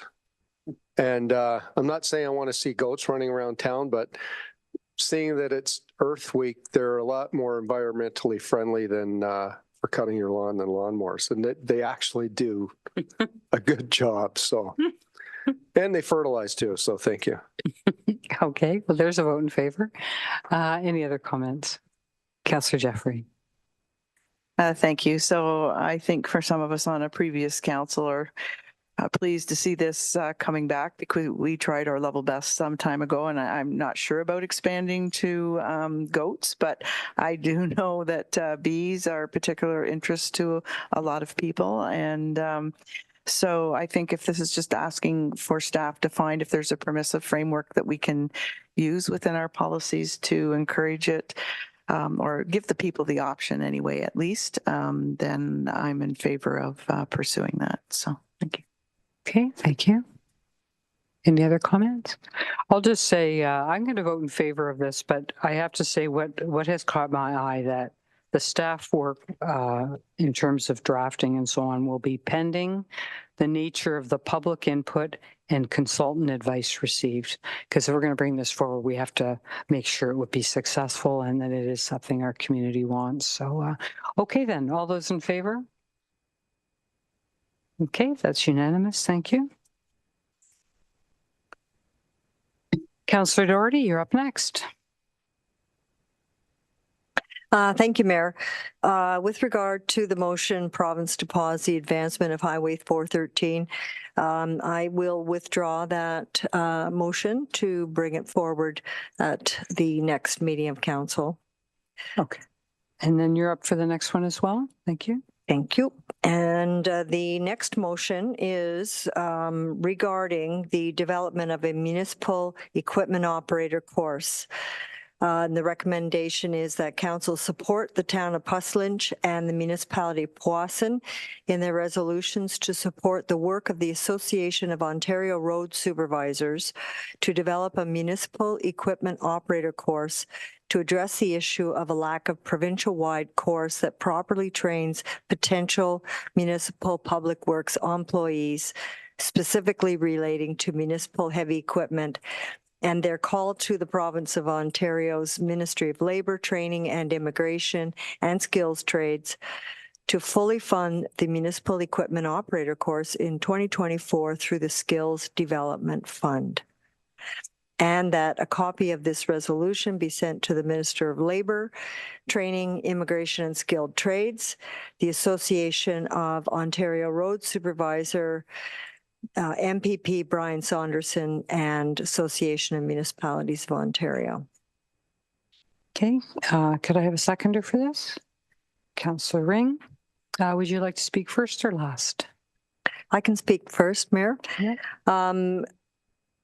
We are all well aware of the extreme challenges that municipalities are having in hiring skilled labor for various departments, but in particular for planning and for public works.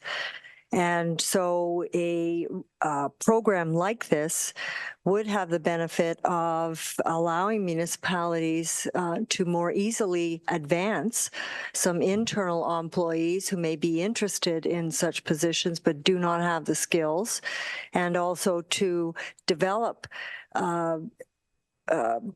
individuals who have an interest in municipal heavy equipment and have no skills to even apply for such jobs. So I think this is a win. Quite frankly, it's a win-win for the province and for municipalities. And so I'm very pleased to be able to bring this motion forward. Thank you. Thank you. Would anyone else like to speak to this? All those in favor? That's unanimous. Thank you. The next motion's mine, so I'll turn the chair over to Councillor Jeffrey. Thank you, Mayor Hamlin. And if you'd like to read in your motion, please. Yes, the council requests staff to research and report back to council on opportunities that would provide all members of council with involvement in community engagements when the mayor is absent or needs assistance, including identifying any conflicts with existing policies. And is there a seconder? And Councillor Perry. All right. Any discussion? Would you like to go first or last? Mary? I'll go last. Yeah. Okay. All right. So I'd like to speak to it a bit. So when everyone else has gone, I will turn it over to Councillor Doherty and have my comments and then take it back to do the vote. But before, you'll get to speak last. Right. Okay. All right. Okay. Anybody wishing to speak to this? Oh, gee whiz. All right. Gavel to Councillor Doherty. I do. I would like to know through to the CAO as to what has to come off the table to entertain something like this, because I really believe we already have a process in place that the people have voted on in terms of an election and the responsibilities of a deputy mayor. And I think the mayor has done a good job at it, like including us on things like radio interviews when she's around, and could encourage the deputy mayor to do the same thing when she's absent. So I don't feel the need to be spending staff time on finding ways to do this. I think the mayor has done a pretty good job of doing that. And I think the people elected the deputy mayor position for a very specific reason. I think if the mayor were asking to revisit how we identified our deputy mayor, that you ran 8 for council and it was the top finishing councillor who became deputy mayor, or you elected 8 council positions and you rotated the deputy mayor for experience for all council members, I'd be all aboard taking a look at that, because I think we risk losing a lot of good members by having an at-large for a specific position for deputy mayor, and the potential to lose organizational memory and experienced people. But in terms of trying to reinvent the wheel or tweak the wheel with respect to opportunities for council members, I'm not sure I can support it. So those are my comments. So I will give the chair. You're going to throw it back and then I'll go to the mayor. Thank you. All right. So speaking last, Mayor Hamlin. Okay, well, thank you. I have noticed in some procedural bylaws in different municipalities, the mayor has pretty broad discretion to, in fact, use the position of deputy mayor to assist as directed by the mayor. So I wouldn't be going that far. I think there's certain roles that would be produced in a staff report that we would say, yeah, we want the deputy mayor always to, I don't know, sign the checks in the mayor's absence or whatever. That's what would work out of this process. But I do think because we particularly here don't have wards, there's no real place for individual council members to have a role in the community, a specific role. And I just think there's something to be said if I'm away at a conference and it's a Wednesday morning, that we have the opportunity to rotate the 3 minutes on the Peak FM among council members. I just think it makes for a healthier council who hears from, the community hears from all of council. And I don't see it as taking away from the important role of the deputy mayor in certain circumstances, but it just broadens the ability of our individual councillors to participate more meaningfully. Or if an individual councillor has a special, I'll say, a relationship with a particular event coming up, and maybe they want to do the remarks instead of the mayor, I think there should be that flexibility for the mayor to say, oh yeah, that councillor has a special relationship. I'll step aside. Whereas if we're following the strict rules, maybe not written, but maybe, implied, I wouldn't even be able to do that. So I'm just trying to make it more flexible, and yeah, that's it. Okay, thank you. All right. Mayor was last. Sorry about your luck. Anyway, so we'll call the vote then. All those in favor? Opposed? And that's carried. Okay, thank you very much. So at this point, we're going to adjourn for 5 minutes, and Councillor Doherty will move into my spot to chair the committee of the whole meeting. Thank you. Oh, wait, sorry. I have to do a motion to move it into. Don't go yet. Okay, thank you. So the motion is that council herein move into committee of the whole session. Mover and a seconder. Councillor Houston, seconded by Councillor Perry. All those in favor? See you in 5 minutes.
So committee, if we're ready to move into committee of the whole.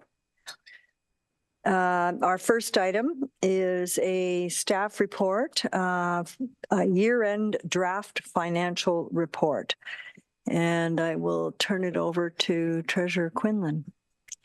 Thank you, Chair Doherty. Just a few highlights on this report. The 2023 year-end audit is now in progress. All of the field work has been completed, and we're just waiting on the auditors to prepare the final or the draft financial statements.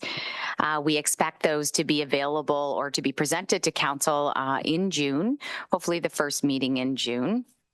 What this report shows is an overview to Council for the actual versus budget on all of the internal financial statements. You'll note that we have split out both the tax supported and non-tax supported as we have in the past. The total year-end surplus for the town's tax-supported division amounted to just over 1.9 million. I'll note that that's 1.5% of the total $130 million budget.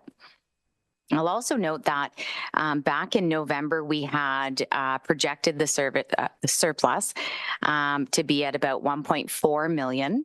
And there's a slight positive variance there of about 500,000 due mainly to some additional investment revenue that was not anticipated in the projection.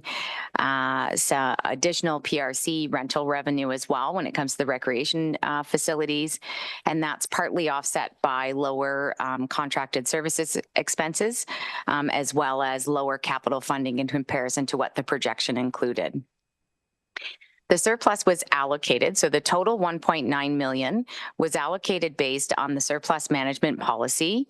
I'll note also that policy will be under review once the non-core asset management plan or policy has been accepted and reviewed by Council. So this year, we applied 1.3 million to the general reserve for use towards the 2024 budget as approved as part of the budget estimates for 2024. 31,000 was applied to the capital contingency reserve. 16,000 was applied to the operating contingency reserve. 228,000 was applied to the working capital reserve. And finally, 319,000 was applied to the life cycle management reserve. And that's my summary of my report, Madam Chair. Thank you, Treasurer Quinlan. Clerk Almas, is there anyone online? No, there's no one. Okay. Anyone in the gallery care to comment on this staff report? Okay, then I will read in the motion and turn it over to committee. And that is the year-end draft financial report. That staff report T2024-07 2023 year-end draft financial report be received for information. Mover and seconder, Councillor Potts, Councillor Baines. Any comments or questions? Councillor Jeffrey. Thank you, Madam Chair. So I just had a question with respect to, sorry, I'm just going to try to go back to my just had a question. I sent them ahead of time to the treasurer, but when I was reviewing the capital projects that weren't able to be completed, a question came to mind regarding the taxation portion of those capital projects that were not completed and the impact of that in terms of our financial situation. So I'll just ask the treasurer to respond. Treasurer Quinlan. Thank you, Chair Doherty, and through you to Councillor Jeffrey, and thank you for the question. In total for the 2023 budget year, just under 700,000 was planned to be supported through taxes for the capital program. This year, the total amount that was actually expensed for that was about 324,000, noting that many of the other projects were carried forward to 2024. What that means is that 367,000 ended up in the surplus for year end that we just spoke about as part of the year end report. Follow-up? Yes, thank you. So I guess my follow-up question in terms of the surplus that we were speaking of, then it came out of a specific reserve for a specific reason, and taxation, and then it gets divided between other reserves as opposed, and then we just have to re-tax again for the same capital projects going forward. Treasurer Quinlan? If I may, Councillor Doherty, thank you, or Chair Doherty. So generally, if a project is going to be completed, or let's say, for example, I'm going to give you two separate examples. For a project that is in process, I will, at the end of the year, I will pause and hold the expenses so we don't re-tax for that same project. So we will transfer it into a reserve and then fund it into 2024 through the reserve. The same applies for a project that has been completely maybe on hold for the year for whatever reason that may be.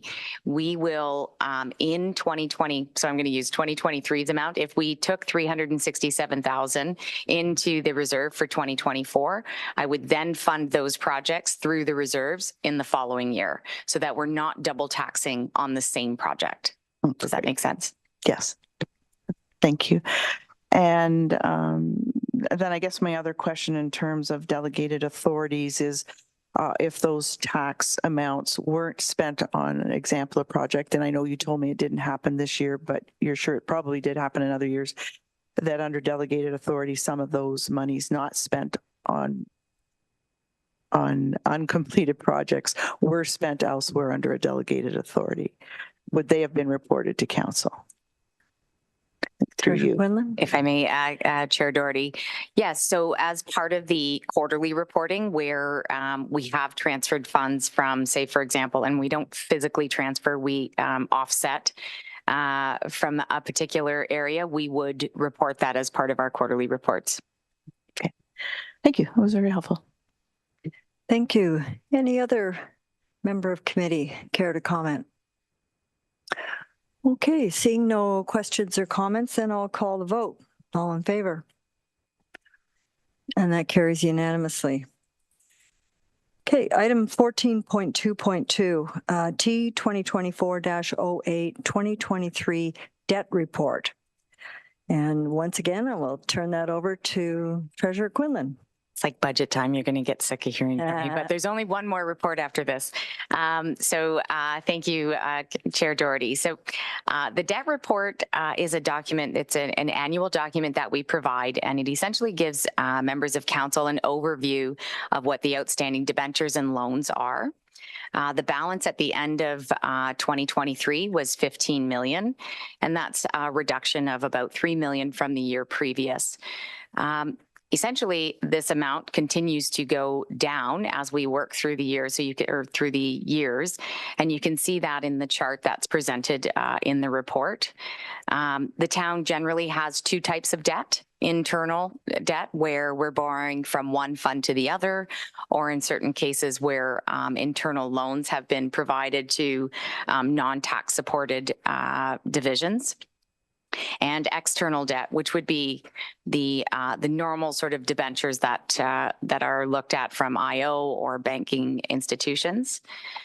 The report speaks to the debt management policy, which requires that all areas of the town maintain a 7% debt servicing cost with respect to own source revenues. I'm happy to report that in total, the town is now at 6%. Again, much improvement over the last several years, largely because new debt hasn't been issued yet. But as we look at adding non-core asset management to our AMP, this may change, but at this point in time, much positive works here. And that's it. Thank you. Thank you, Treasurer. Is there anyone in the gallery who cares to comment on this report? No. Anyone online? Okay, I will read the motion in. That staff report T 2024-08 2023 debt report be received for information. Mover and seconder. Councillor Jeffrey, Councillor Houston. Any comments or questions? Councillor Jeffrey. Just really a comment. Thank you, Chair Doherty. Just what an excellent job we did, and we got to the 7% a few years ahead of time. And it was that council in 2017 that made a very difficult decision that things couldn't happen with if we had to borrow. So that was a difficult one. I did note the comment that the treasurer also made it verbally as well. It was contained in the report, the request to, or the possibility for future debt. But I can tell you that where we had gotten to, I believe in 2017, was almost 16 cents of every Collingwood tax dollar was servicing debt. You can't do anything else with that money if you're servicing debt, but also the capacity that was brought back for staff to work to spend on things was brought back by the fact that we weren't servicing that debt. So it's going to be a proceed with caution for me. And while I know we're significantly under what the province will allow us to go up to 25%, and I can't imagine a quarter of our tax dollar to service debt, but you know, just because the credit card tells me they're going to give me $25,000 in credit doesn't mean I'm going to spend it all. So I think again, proceed with caution. Thank you. That's an excellent report. Always very helpful. Thank you, Councillor Jeffrey. Councillor Baines. Just a comment that would other levels of government listen to Councillor Jeffrey and her wise advice. Thank you. Thank you. Well said. Any other comments or questions? Mayor Hamlin. I just can't help but adding, I noticed this week that the federal interest payments with their new budget is $50 billion a year. Just to put that in perspective with what we're doing. Thank you. Thank you. Any other comments? I will only add that I very, very strongly echo Councillor Jeffrey's remarks, particularly with regard to changing our debt limit policy. That was a decision that was painful at the time and came after an exhaustive review of our financial situation back in 2017, 2016. So I also would be, my spidey senses would be up to if we started looking at that. Anyway, then I will call the vote then to receive that report. All in favor? And that carries unanimously. Next item, 14.2.3, T2024 Statement of -10, 2023 Statement of Development Charge and Cash in lieu of Parkland Reserve Funds. Treasurer Quinlan. Thank you, Chair Doherty. So this is the final report for us tonight, for me tonight at least. This is a statutory requirement under Section 43 of the DC Act and Section 42 of the Planning Act with respect to development charges and cash in lieu of parkland as well. Each year we do make an annual statement, meaning the treasurer makes an annual statement to show members of council and the public the balance in the development charge account, as well as how the amounts have been spent throughout the year. So the balance at the end of 2023 is $40.1 million, or pardon me, $40.6 million. We collected as a town $3.7 million in development charges over the 2023 fiscal year and spent an amount of just over $8 million. For cash in lieu of parkland, the balance at the end of the year is $1.4 million, or $1,371,000 to be more exact. We collected $700,000 throughout 2023 and have not spent any funds as at the end of 2023. I will note that there is a new section within Section 42 of the Planning Act. There's a new subsection 16.1 that states that the town must allocate up to 60% of their cash in lieu of parkland on an annual basis beginning in 2023. And for the 2024 budget, we have just over $800,000 allocated, which meets this requirement. That about summarizes the report. If there's any questions, I'm happy to answer. Thank you, Treasurer. Anyone in the gallery care to comment on this staff report? No. No one online? Okay, I will read the motion in. The recommendation is that staff report T 2024-10, 2023 Statement of Development Charge and Cash in lieu of Parkland Reserve Funds be received for information. Mover and seconder. Councillor Rings, Councillor Perry. Questions or comments from committee on this report? Okay, then. Oh, Mayor Hamlin. Thank you.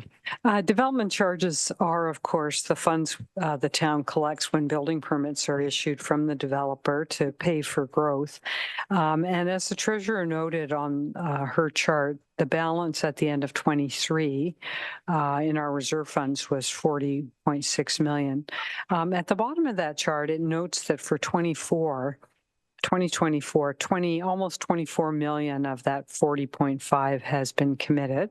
And I was wondering if the treasurer could just remind council and the community what that commitment's for. Treasurer Quinlan. Thank you, Chair Doherty, and through you to Mayor Hamlin.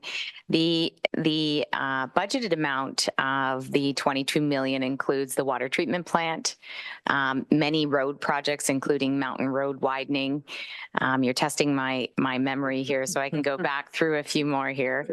Certainly some works in the wastewater area as well, but I would say that the largest piece of that will be the water treatment plant that's planned to begin works in the next few months. Thank you. Thank you. Any other questions or comments? Okay, the recommendations moved and seconded, so I'll call the vote. All in favor? And that carries unanimously. Wow, moving along really fast. Item 14.3, deputations. Is there anyone in the gallery who wishes to address committee on any matter? Okay, seeing no one. Is there anyone on? No? Okay. Then item 14.4 is reports and minutes of other committees and boards. So the recommendation is that the following minutes of other committees and boards be received and the recommendations contained be approved. The Trails and Active Transportation Advisory Committee on March 14th, the Collingwood Heritage Committee on April 4th, the special Collingwood Downtown BIA Board of Management meeting on April 4th, and the Collingwood Downtown BIA regular board meeting of April 11th, 2024. Could I have a mover and a seconder to receive? Councillor Perry, Councillor Baines. Are there any comments with regard to any of these staff reports? Okay, seeing none, then I will call the vote. And all in favor. And that, oh, yeah. If you don't mind, Chair, I just wanted to through the clerk, I noticed in one of the set of minutes that one of the committee members didn't vote for a set of minutes because they weren't in attendance. And I didn't know if that was their own personal comfort level, but I'm just wondering if they have been educated or trained with the fact that you don't have to be at a meeting to pass the minutes. You're voting on the confidence of the meeting minutes. So I was just wondering about that. Clerk Thomas. Certainly, I'm not familiar with, through the chair, familiar with committee, and if that might have been a new member that maybe was just appointed and maybe not have the confidence, but regardless, we'll make sure the training happens so they know that even if they're absent for the meeting, that they can vote. So thank you for bringing that up. Thank you.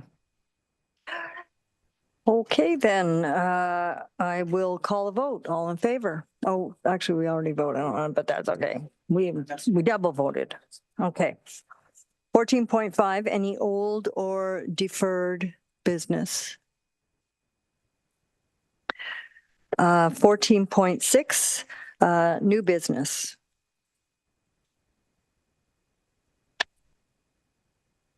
Also known as other business. Okay, well, I have other business. I'm looking at Councillor Jeffrey because you, okay. Sorry, it was my grandson eating my chocolate pudding. Sorry, I couldn't resist it. No, what he doesn't know, it's avocado. So it's avocado chocolate pudding. So he didn't know that. So that's all good.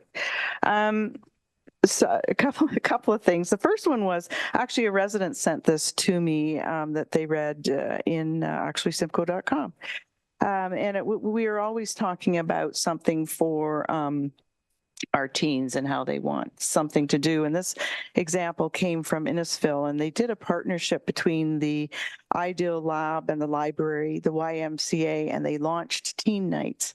So one entity takes it on Monday nights, one entity on Wednesday nights, and one entity on Thursday nights. And I'm pretty sure they got funding through Trillium or whatnot. But it was just something for us if we have some way of pursuing a partner who would deliver. If we had 3 locations that would provide a drop-in basis, whether it's movie or whatever they're doing for the night, thought it was a great idea for us to follow up with our youth engagement wherever we have that ongoing in our processes right now. So I thought it was a great example of what works. And then the next thing was just our FCM Board of Directors meeting, which took place in Prince George on March 7th. And just a little background on how we run our meetings now, given the wonders of virtual.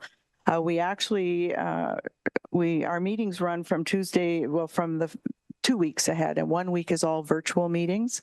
And then the next week you go and you do some meetings and the board meeting all together. So it's a 2-week period, which encompasses all our official meetings of forums, regional caucuses, and standing committees. But we've been able to lower the cost for municipalities by conducting committees, and also the you can be pretty tired going in to do all those meetings within a compressed 4-day time frame. So it's nice that they're spread out. We were fortunate because they took place during the important pre-federal budget period, and I reported on all of those good things previously. But during our meetings, there were a number of resolutions were adopted I thought you would be interested in. The immediate resolutions on immediate federal government support for asylum claimants in municipalities, support for Ukrainian refugees and populations fleeing conflicts, and pipeline spill reporting guidelines. And I will send the link for this report, and you will be able to follow up on the wording for all of those resolutions. Of course, we received exceptional hospitality, and I was able to benefit from a very insightful low carbon leadership tour, which I toured the lowest carbon wood building in North America, which was really cool, but it got tested in the most way you would never set up to test a building. The building next to it had a gas explosion, and it got tested basically for a tornado, a hurricane, and some other things all in one really unfortunate event at a restaurant next door to it. So that was really interesting. I went out to what do you call it? With the wood, all their wood logging scenario, and all of their wood chips. There's no waste, and everything goes into, all the wood chips go into heat water, which heats 12 buildings in the downtown core. And then I went up to where they are a refinery where they're producing biodiesel. And it was really very interesting in terms of all the renewable energies that they've got going on out there. And I learned an awful lot. And so I think in terms of that, I had my election readiness working group, which is, again, involves all of that advocacy work, which is ongoing right now up until we will see all 4 parties in June in Calgary. So we put the pressure on for them to appear before us in June. And so those are kind of the highlights. The rest I've kind of been advocating on anyway in terms of municipal finance, social economic development. That what the presentation, I believe that Councillor Doherty also received at AMO, the Y Foundation in Finland presented to us on their Housing First approach to homelessness. So we had the benefit of that presentation as well. So just a few of the updates of the work we continue to do at FCM. Thank you very much, Councillor Jeffrey. Yeah, that presentation from Finland it blew my mind that they were able to get down to zero or essential zero rate of homelessness. I mean, it can be done. Housing first. Any other business? Okay, well, I have some. If I'm the last, oh, Councillor Potts, were you about to put your card up? No, okay. Then I'm gonna jump into my report. I had referenced the fact earlier that I had attended the Ontario Bike Summit 2 weeks ago. And so I've just put together some highlights for council and staff. So if I can just ask for the presentation to be loaded.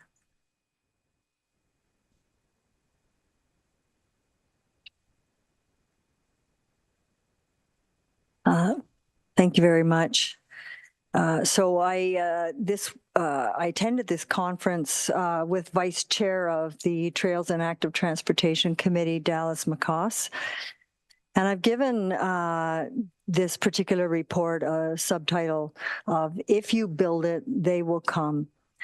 Because the data consistently shows that Ontarians want to cycle to work, they want to cycle to do errands and make appointments, but they won't because they do not feel safe, or some 40% do not feel safe. So to increase destination cycling, we have to commit to and build the infrastructure first. Next slide. So the focus of the conference this year was very heavily on master transportation planning and complete streets. The speakers included engineers from around the province and the country, and also included keynote speakers from Germany, Finland, and Denmark. There were also, surprisingly, an exceptional number of engineers in attendance. I had never seen so many in attendance. So I think that was a good sign. One of the design concepts that was introduced early in the conference and really set the theme was the notion of backcasting, which is a planning method that starts with defining a desirable future, then works to identify the policies and programs that will connect that specific future to the present. So if we apply that to our own master planning exercise or master transportation planning, now is the time to plan for what we envision to be a future state rather than trying to retrofit later. So essentially, we want to reverse engineer the roads to the community's vision. And what they liked to call it at the conference was not strictly engineering, but social engineering. This is not to say, as a sidebar, that we are not doing that. We have done a lot of public consultation so far, but if we collectively can keep that in mind, then we wind up with complete streets. Can I have the next slide, please?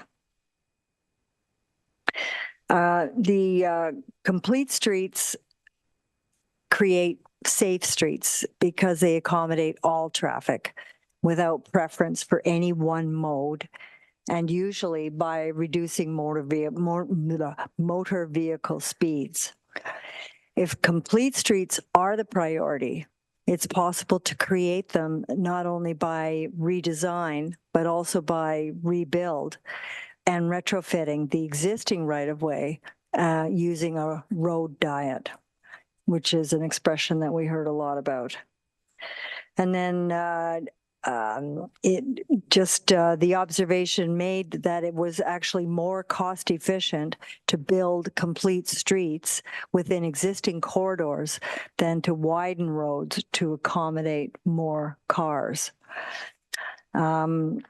And just a fun fact that Kitchener's Complete Streets policies were awarded New and Emerging Planning Initiative by the Canadian Institute of Planners in 2018. And Waterloo was the first municipality in Ontario with a Complete Streets policy. Next slide, please.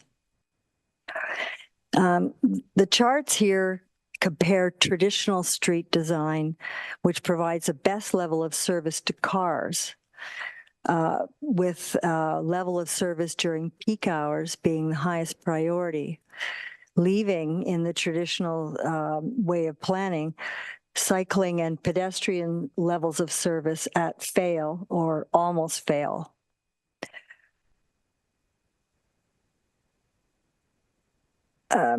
A better strategy is to build to a slightly lower level of service by a road diet. And you can see in the illustration, there's been no change to the width of the road. One lane has actually been taken. And in this particular illustration, we have a two-way cycle track and sidewalk for pedestrians. So all vehicles, all users are being treated equally. One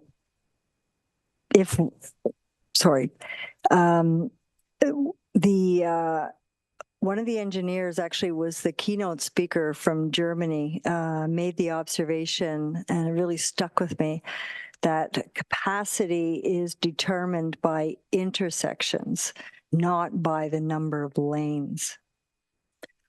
Have the next slide, please.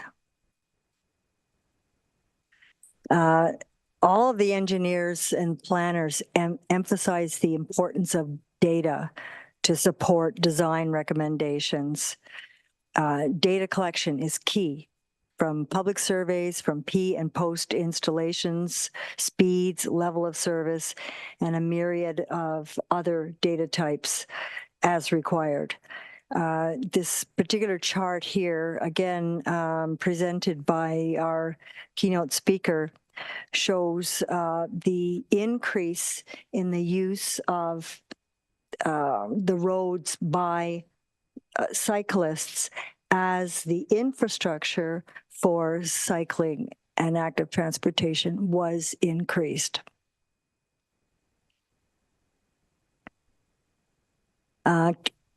To sort of back that up even further, case studies were provided also from Hamilton, Waterloo, Kitchener, Ottawa, that repeatedly demonstrated that cycle usage increases significantly when cycling is strategically planned and the infrastructure is introduced. The creation of a comprehensive cycling infrastructure can also be used to calculate carbon savings. And of course, that would be relevant to our own climate change mitigation planning. One more point about data. The vast majority of the data that were presented at this conference were provided by university researchers, especially postgraduate students. And I make this point because it is such a cost-efficient way to undertake research to support municipal planning decisions. And it equally benefits the universities and the students in terms of revenues and their ability to complete theses. So I would suggest, or it just occurred to me anyway, that our post-secondary institutions are an untapped resource that we could consider, especially when we consider right now the shortages that we have in our planning department and our public works department, that if we could rely on or approach post-secondary institutions to see what kind of research is being undertaken and whether we can tie in or even provide them with an idea for an undertaking, then that is going to be a win-win. The next slide, please. One of the keynote speakers, developer from Waterloo referenced comprehensive active transportation networks on road and trails as making cycling the most fun you can have for free. And that just really resonated. Cycling is a great social and economic leveler. I'm just outlined just a couple of the many programs that we were introduced to that were intended to increase cycling among all age groups and other demographics. And these were mostly undertaken by volunteers in the community, various organizations. But one nugget that I picked up was the Ride to Thrive, and that's why I've highlighted here. It was a safe cycling education program in the elementary schools. So not a rodeo someplace else held during the summer. It is held during the school year, and it's held actually at the school. It would teach kids to ride safely, the rules of the road, and even just a little bit of rudimentary bike repair knowledge. And it's all led by volunteer instructors and can be, in some cases, led by the police services in that community. So it just occurred to me that this might be a backhanded way in which we could get our OPP back into our schools. Just saying.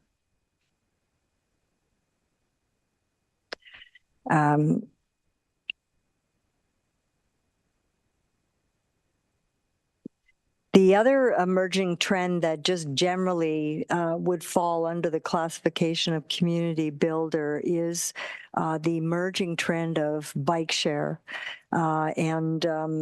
Most municipalities or larger cities now have bike share programs in the community, mostly provided by the private sector.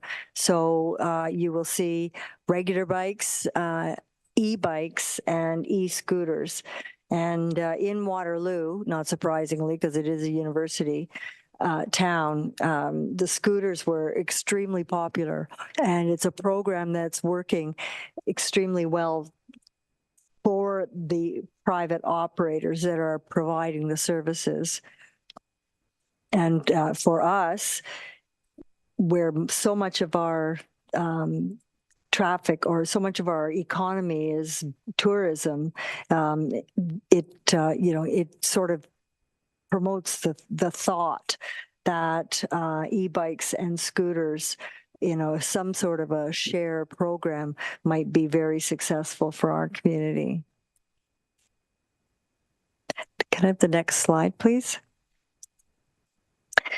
Collingwood's existing silver bicycle-friendly community status is valid for 4 years.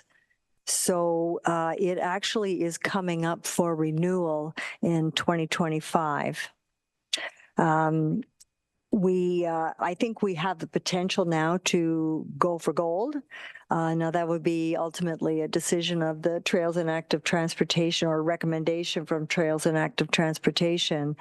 But this, not only is it a great recognition for the commitment to active transportation that this community provides, but the whole program has been revamped so that it provides a wider framework with considerations for equity and accessibility, for education, encouragement, evaluation, and planning.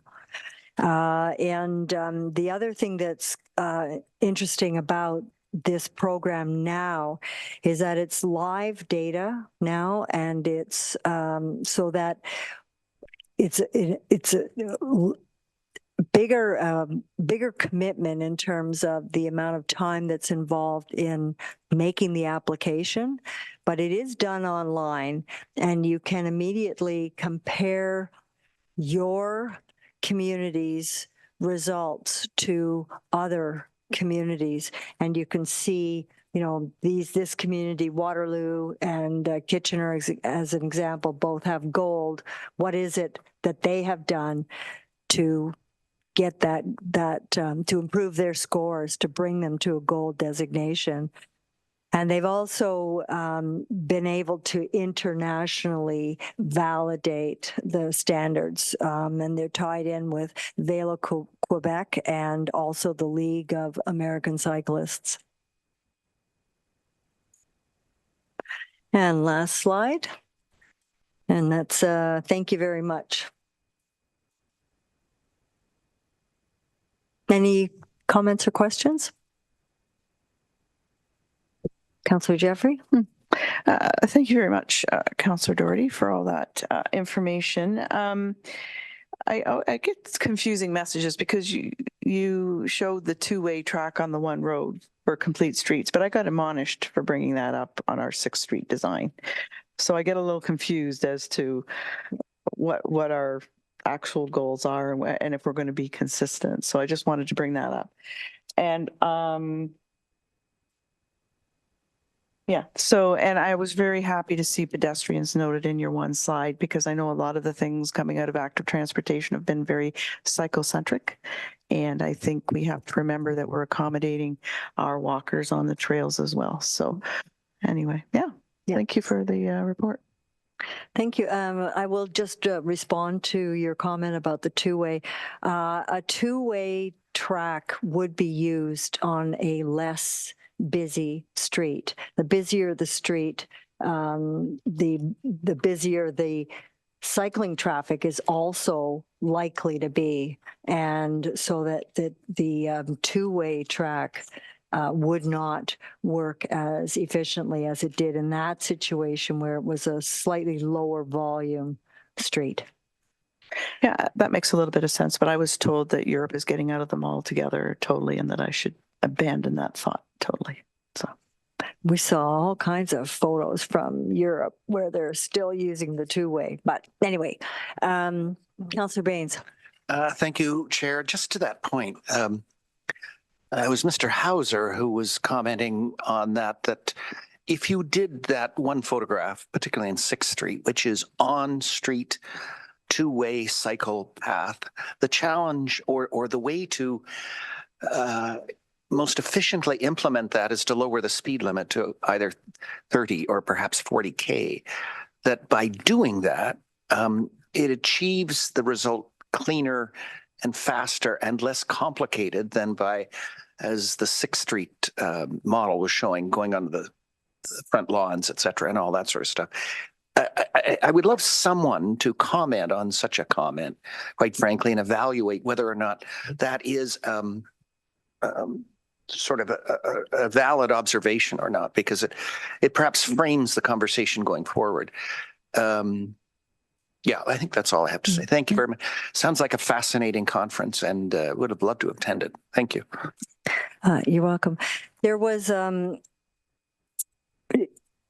generally, when these various designs are presented, it's always a secondary benefit that traffic tends to slow down. Just by virtue of having lanes for other vehicles on each side of a car lane tends to slow that traffic down. Also, sometimes it's just a question of being able to fit a cycle track by just stealing a bit of width from the car lane, road diet. And the effect then is to lower the speed because, and I don't know the exact numbers, or I can find them for you, but at 30 kilometers an hour, the lane only needs to be so wide, at 40 so wide, at 50 so wide, and so on. So in the 6th Street example, you know, there is some challenge to trying to put cycle tracks and sidewalks lanes for vehicles. But if we were to execute a road diet, we're going to be able to reduce the speed and accommodate all the users. Am I up? Are you keeping time? Okay, well, excuse me. Okay, Mayor I just want to say thank you for sharing that. I think, this year as we're getting into looking at active transportation in the context of our road traffic. And these are all matters we need to be thinking about as our year unfolds. So thank you for sharing your education. Thank you. Okay, is there any notices of motion? Councillor Potts. Thank you, Chair Doherty. I would like to put a motion that council support the in-kind funding request for the annual wrestling night in Collingwood event, and that the funding amount come from, I don't know where it's coming from yet, but for this one-time incident as a result of the limited timeline prior to the event and the recent changes to our funding opportunities. Thank you, Councillor Potts. So that will come forward, I would assume, in our next meeting, May 6th. Any other notices of motion? Mayor Hamlin. Yes, during the presentation by CBO Hogg tonight, she mentioned that when the province is now updating our building code, which it doesn't do that often, but they've chosen not to include any green energy standards, which I find astounding. So my motion that I'll be looking to staff to help me frame will be to ask the province to include green energy standards in our new building code. Yeah. Thank you, Mayor Hamlin. Is there, I'll go to Councillor Jeffrey first, then back. Thank you. This is a kind of a joint notice of motion. Took three of us to put it all together.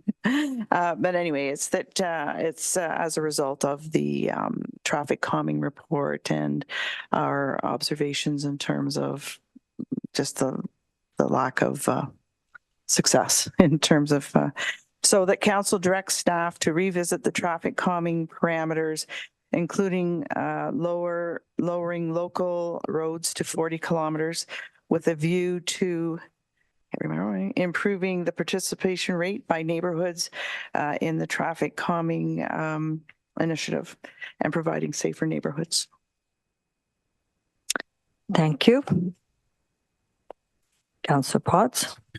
Sorry, Chair Doherty, I should have mentioned, I'll be, when we rise from committee of the whole, I'll be requesting to waive notice just based on the time frame that we're looking at for my motion.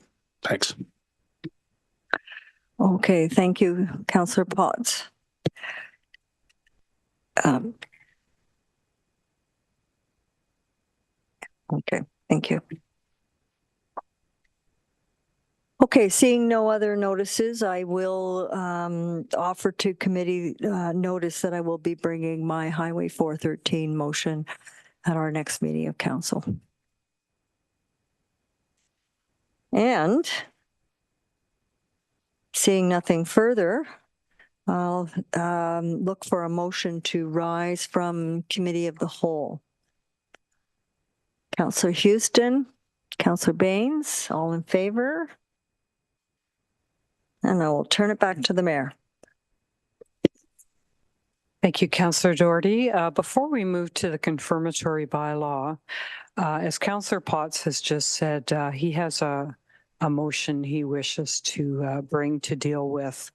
Well, I'll just let him turn it over to him. Thanks, Mayor Hamlin. I'm bringing this and I'm asking to waive this notice just based on the time frame and understanding that is given the timing of everything with the past policies in place, and by the time we potentially approve this, if council does, we would be running tight on time. So I'm asking for willingness of council to put this through so that we could vote on the motion. Thanks. Okay, thank you. So a motion to waive the requirement that we go into the next council meeting when scheduled requires 2/3 of the vote of this council. So, okay, so I'll can I, no, there's no discussion on this motion.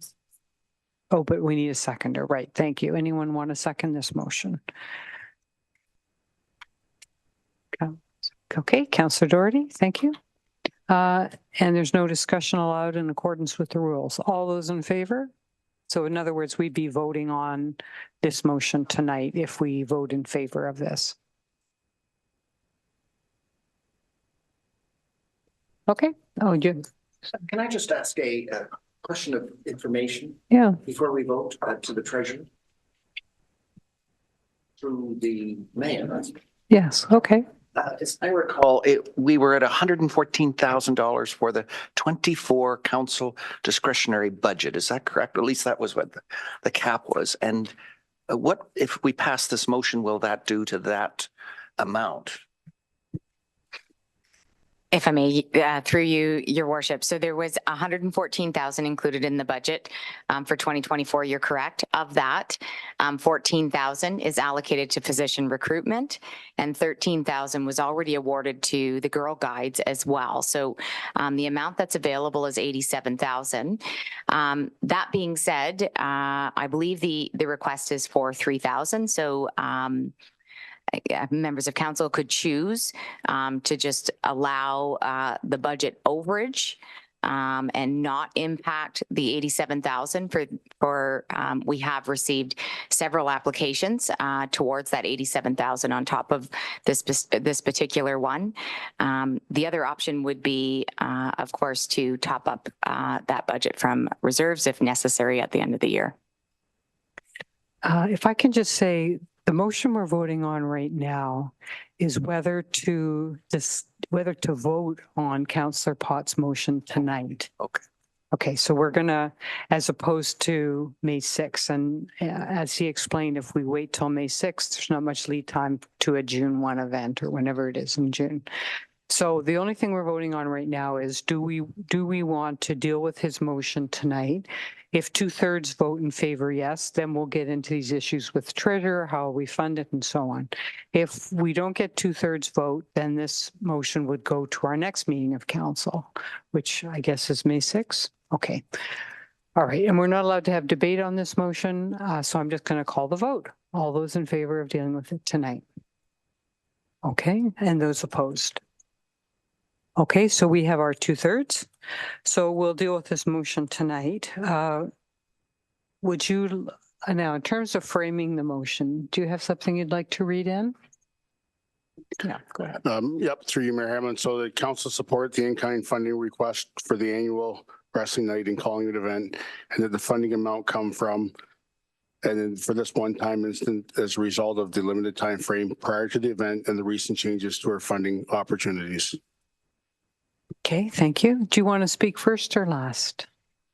I can speak first, just brief on this. Go ahead.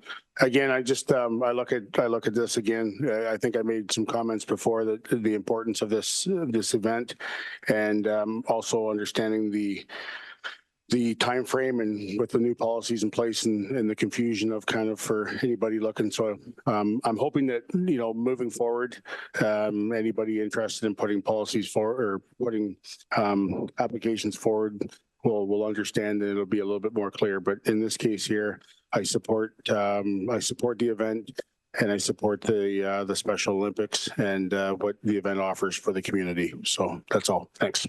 Thank you. Would anyone else like to, oh, sorry, Clerk Almas? Certainly. Thank you, Mayor Hamlin. So we do need a seconder again for this motion. Thank you. And also too, just for clarity, since it hasn't been confirmed, the treasurer provided an option. It could come from the remaining allocation for the council grants, or it could just be an overage that's attributed to the CRGC funding. So we just need to plop in what's the ideal item there. So as the mover, would you like to just see the overage, or would you like it to come from the council approved amounts that have yet to be allocated. I mean, it doesn't really at this point. I mean, either or. What's preferred, or what's the better solution? Thanks. And sorry, Mary Hamlin, you can't see Treasurer Quinlan has her hand up. Okay, for purposes of framing the motion, because we're sort of standing here on one foot, Councillor, we're just going to ask Treasurer Quinlan to provide some assistance. Thank you, Your Worship. I would say, just in fairness to those that have followed the application process for the council community grants, that we leave that budget amount as is, 87,000, and allow the amount in total for grants either through CRCG or council community grants just to be an overage for this year with respect to the $3,000. So I would just say that in the motion, you would just say that it will be an overage to the council grant amount for the 2024 budget year. And I think with the 3,000, we'll have lots of ups and downs for the year. So. Okay, is that satisfactory? Yep, that sounds good. Thanks. Okay, thank you. Do I have a seconder for Councillor Potts' motion? Councillor Perry and Councillor Doherty wishes to speak to this. Yes, thank you. I just had a question. In years past, when we have had sort of unanticipated requests such as this one, it has actually been taken out of the council professional development budget because it tends not to be spent in its entirety year by year. So is that a possibility? In fact, I don't know a year when it's been entirely spent. Just don't touch mine, but we'll ask our treasurer to comment on this. Thank you, Your Worship. I think that's a possibility. I think it just makes sense, though, that for something like this, you just leave the amount in the actual place that the funding will come out of, and that, you know, as we look at the holistic actual versus budget at the end of the year, that may be there to offset it, but we don't actually move budget dollars. We then have to freeze what is sitting in the council expenses, and it just gets a little complicated and messy. So I would say let's just let it flow through, and likely there will be other surpluses that will offset this deficit. Yes, thank you. No, that's good.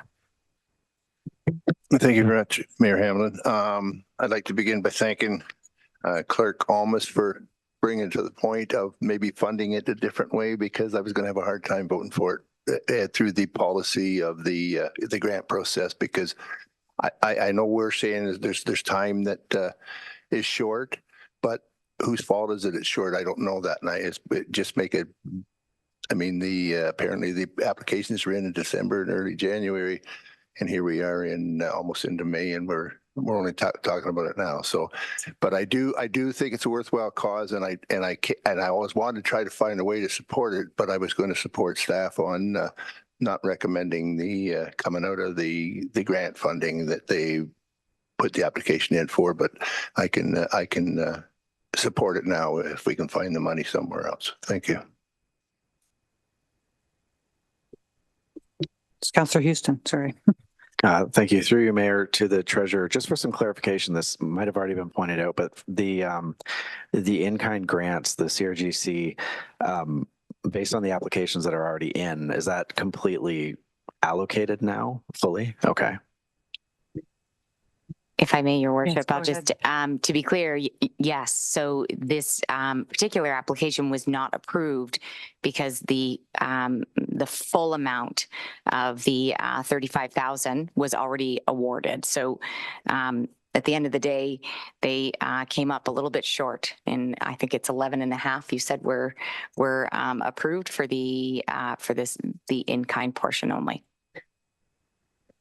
Any follow-up? Just one additional question.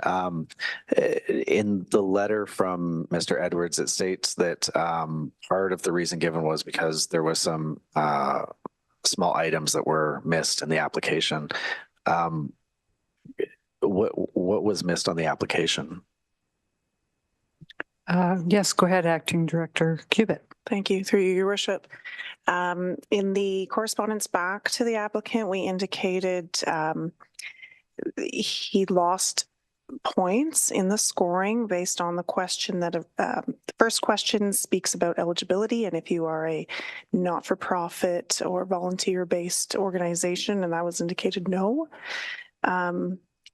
I understand there was also a request for 2 letters of support to accompany the application, and one was submitted, and then thirdly that there had been a delay in a post-event post-event grant report from last year's grant.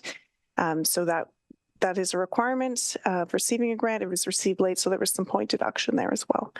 But all of this has been provided in hopes of, as we would with any application, helping to coach future applications. Good, thank you. I think Councillor Perry is next. Thank you, Mayor Hamlin. Sorry. I support this. I'm like Councillor Ring. I was not going to, but the route we're traveling down now is I'm more comfortable with. I do want to throw caution out there that I do worry that this could set a precedent, and I think we kind of have to form a hard line from here on. That's all. It's more a comment than anything, but that's all I've got to say. Thank you. Councillor Jeffrey. Thank you. Yeah, my comment was along similar lines. Is I was wondering what the value of the 2.5 to the 14 total was, because you can fully expect that they're coming forward, and I think it's problematic because you can't just say, well, now we close the gate. We let one through. Now we close the gate. The hard line you have to take is now, or be prepared, because you're not going to be able to say no to the next ones. And I know that Acting Director Cubitt would like to say something. Yes, go ahead. I can just comment on that. We received applications valuing $39,950 for the $35,000 budget that we had to allocate. Thank you. So I don't see any other questions or comments. I want to bring this to a vote. All those in favor? And that's unanimous. Thank you. Okay, so we're at the point of a confirmatory bylaw. The motion is that bylaw number 2024-038, being a bylaw to confirm the proceedings of the regular meeting of council held April 22, 2024, be enacted and passed this 22nd day of April, 2024. Mover and a seconder, please. Councillor Houston, Councillor Potts, all those in favor. That's great. Thank you. Oh, yeah, she's got it. Okay, thank you, Councillor Jeffrey, and all those in favor of the adjournment. Thank you. That was a great meeting. Thanks very much, everyone.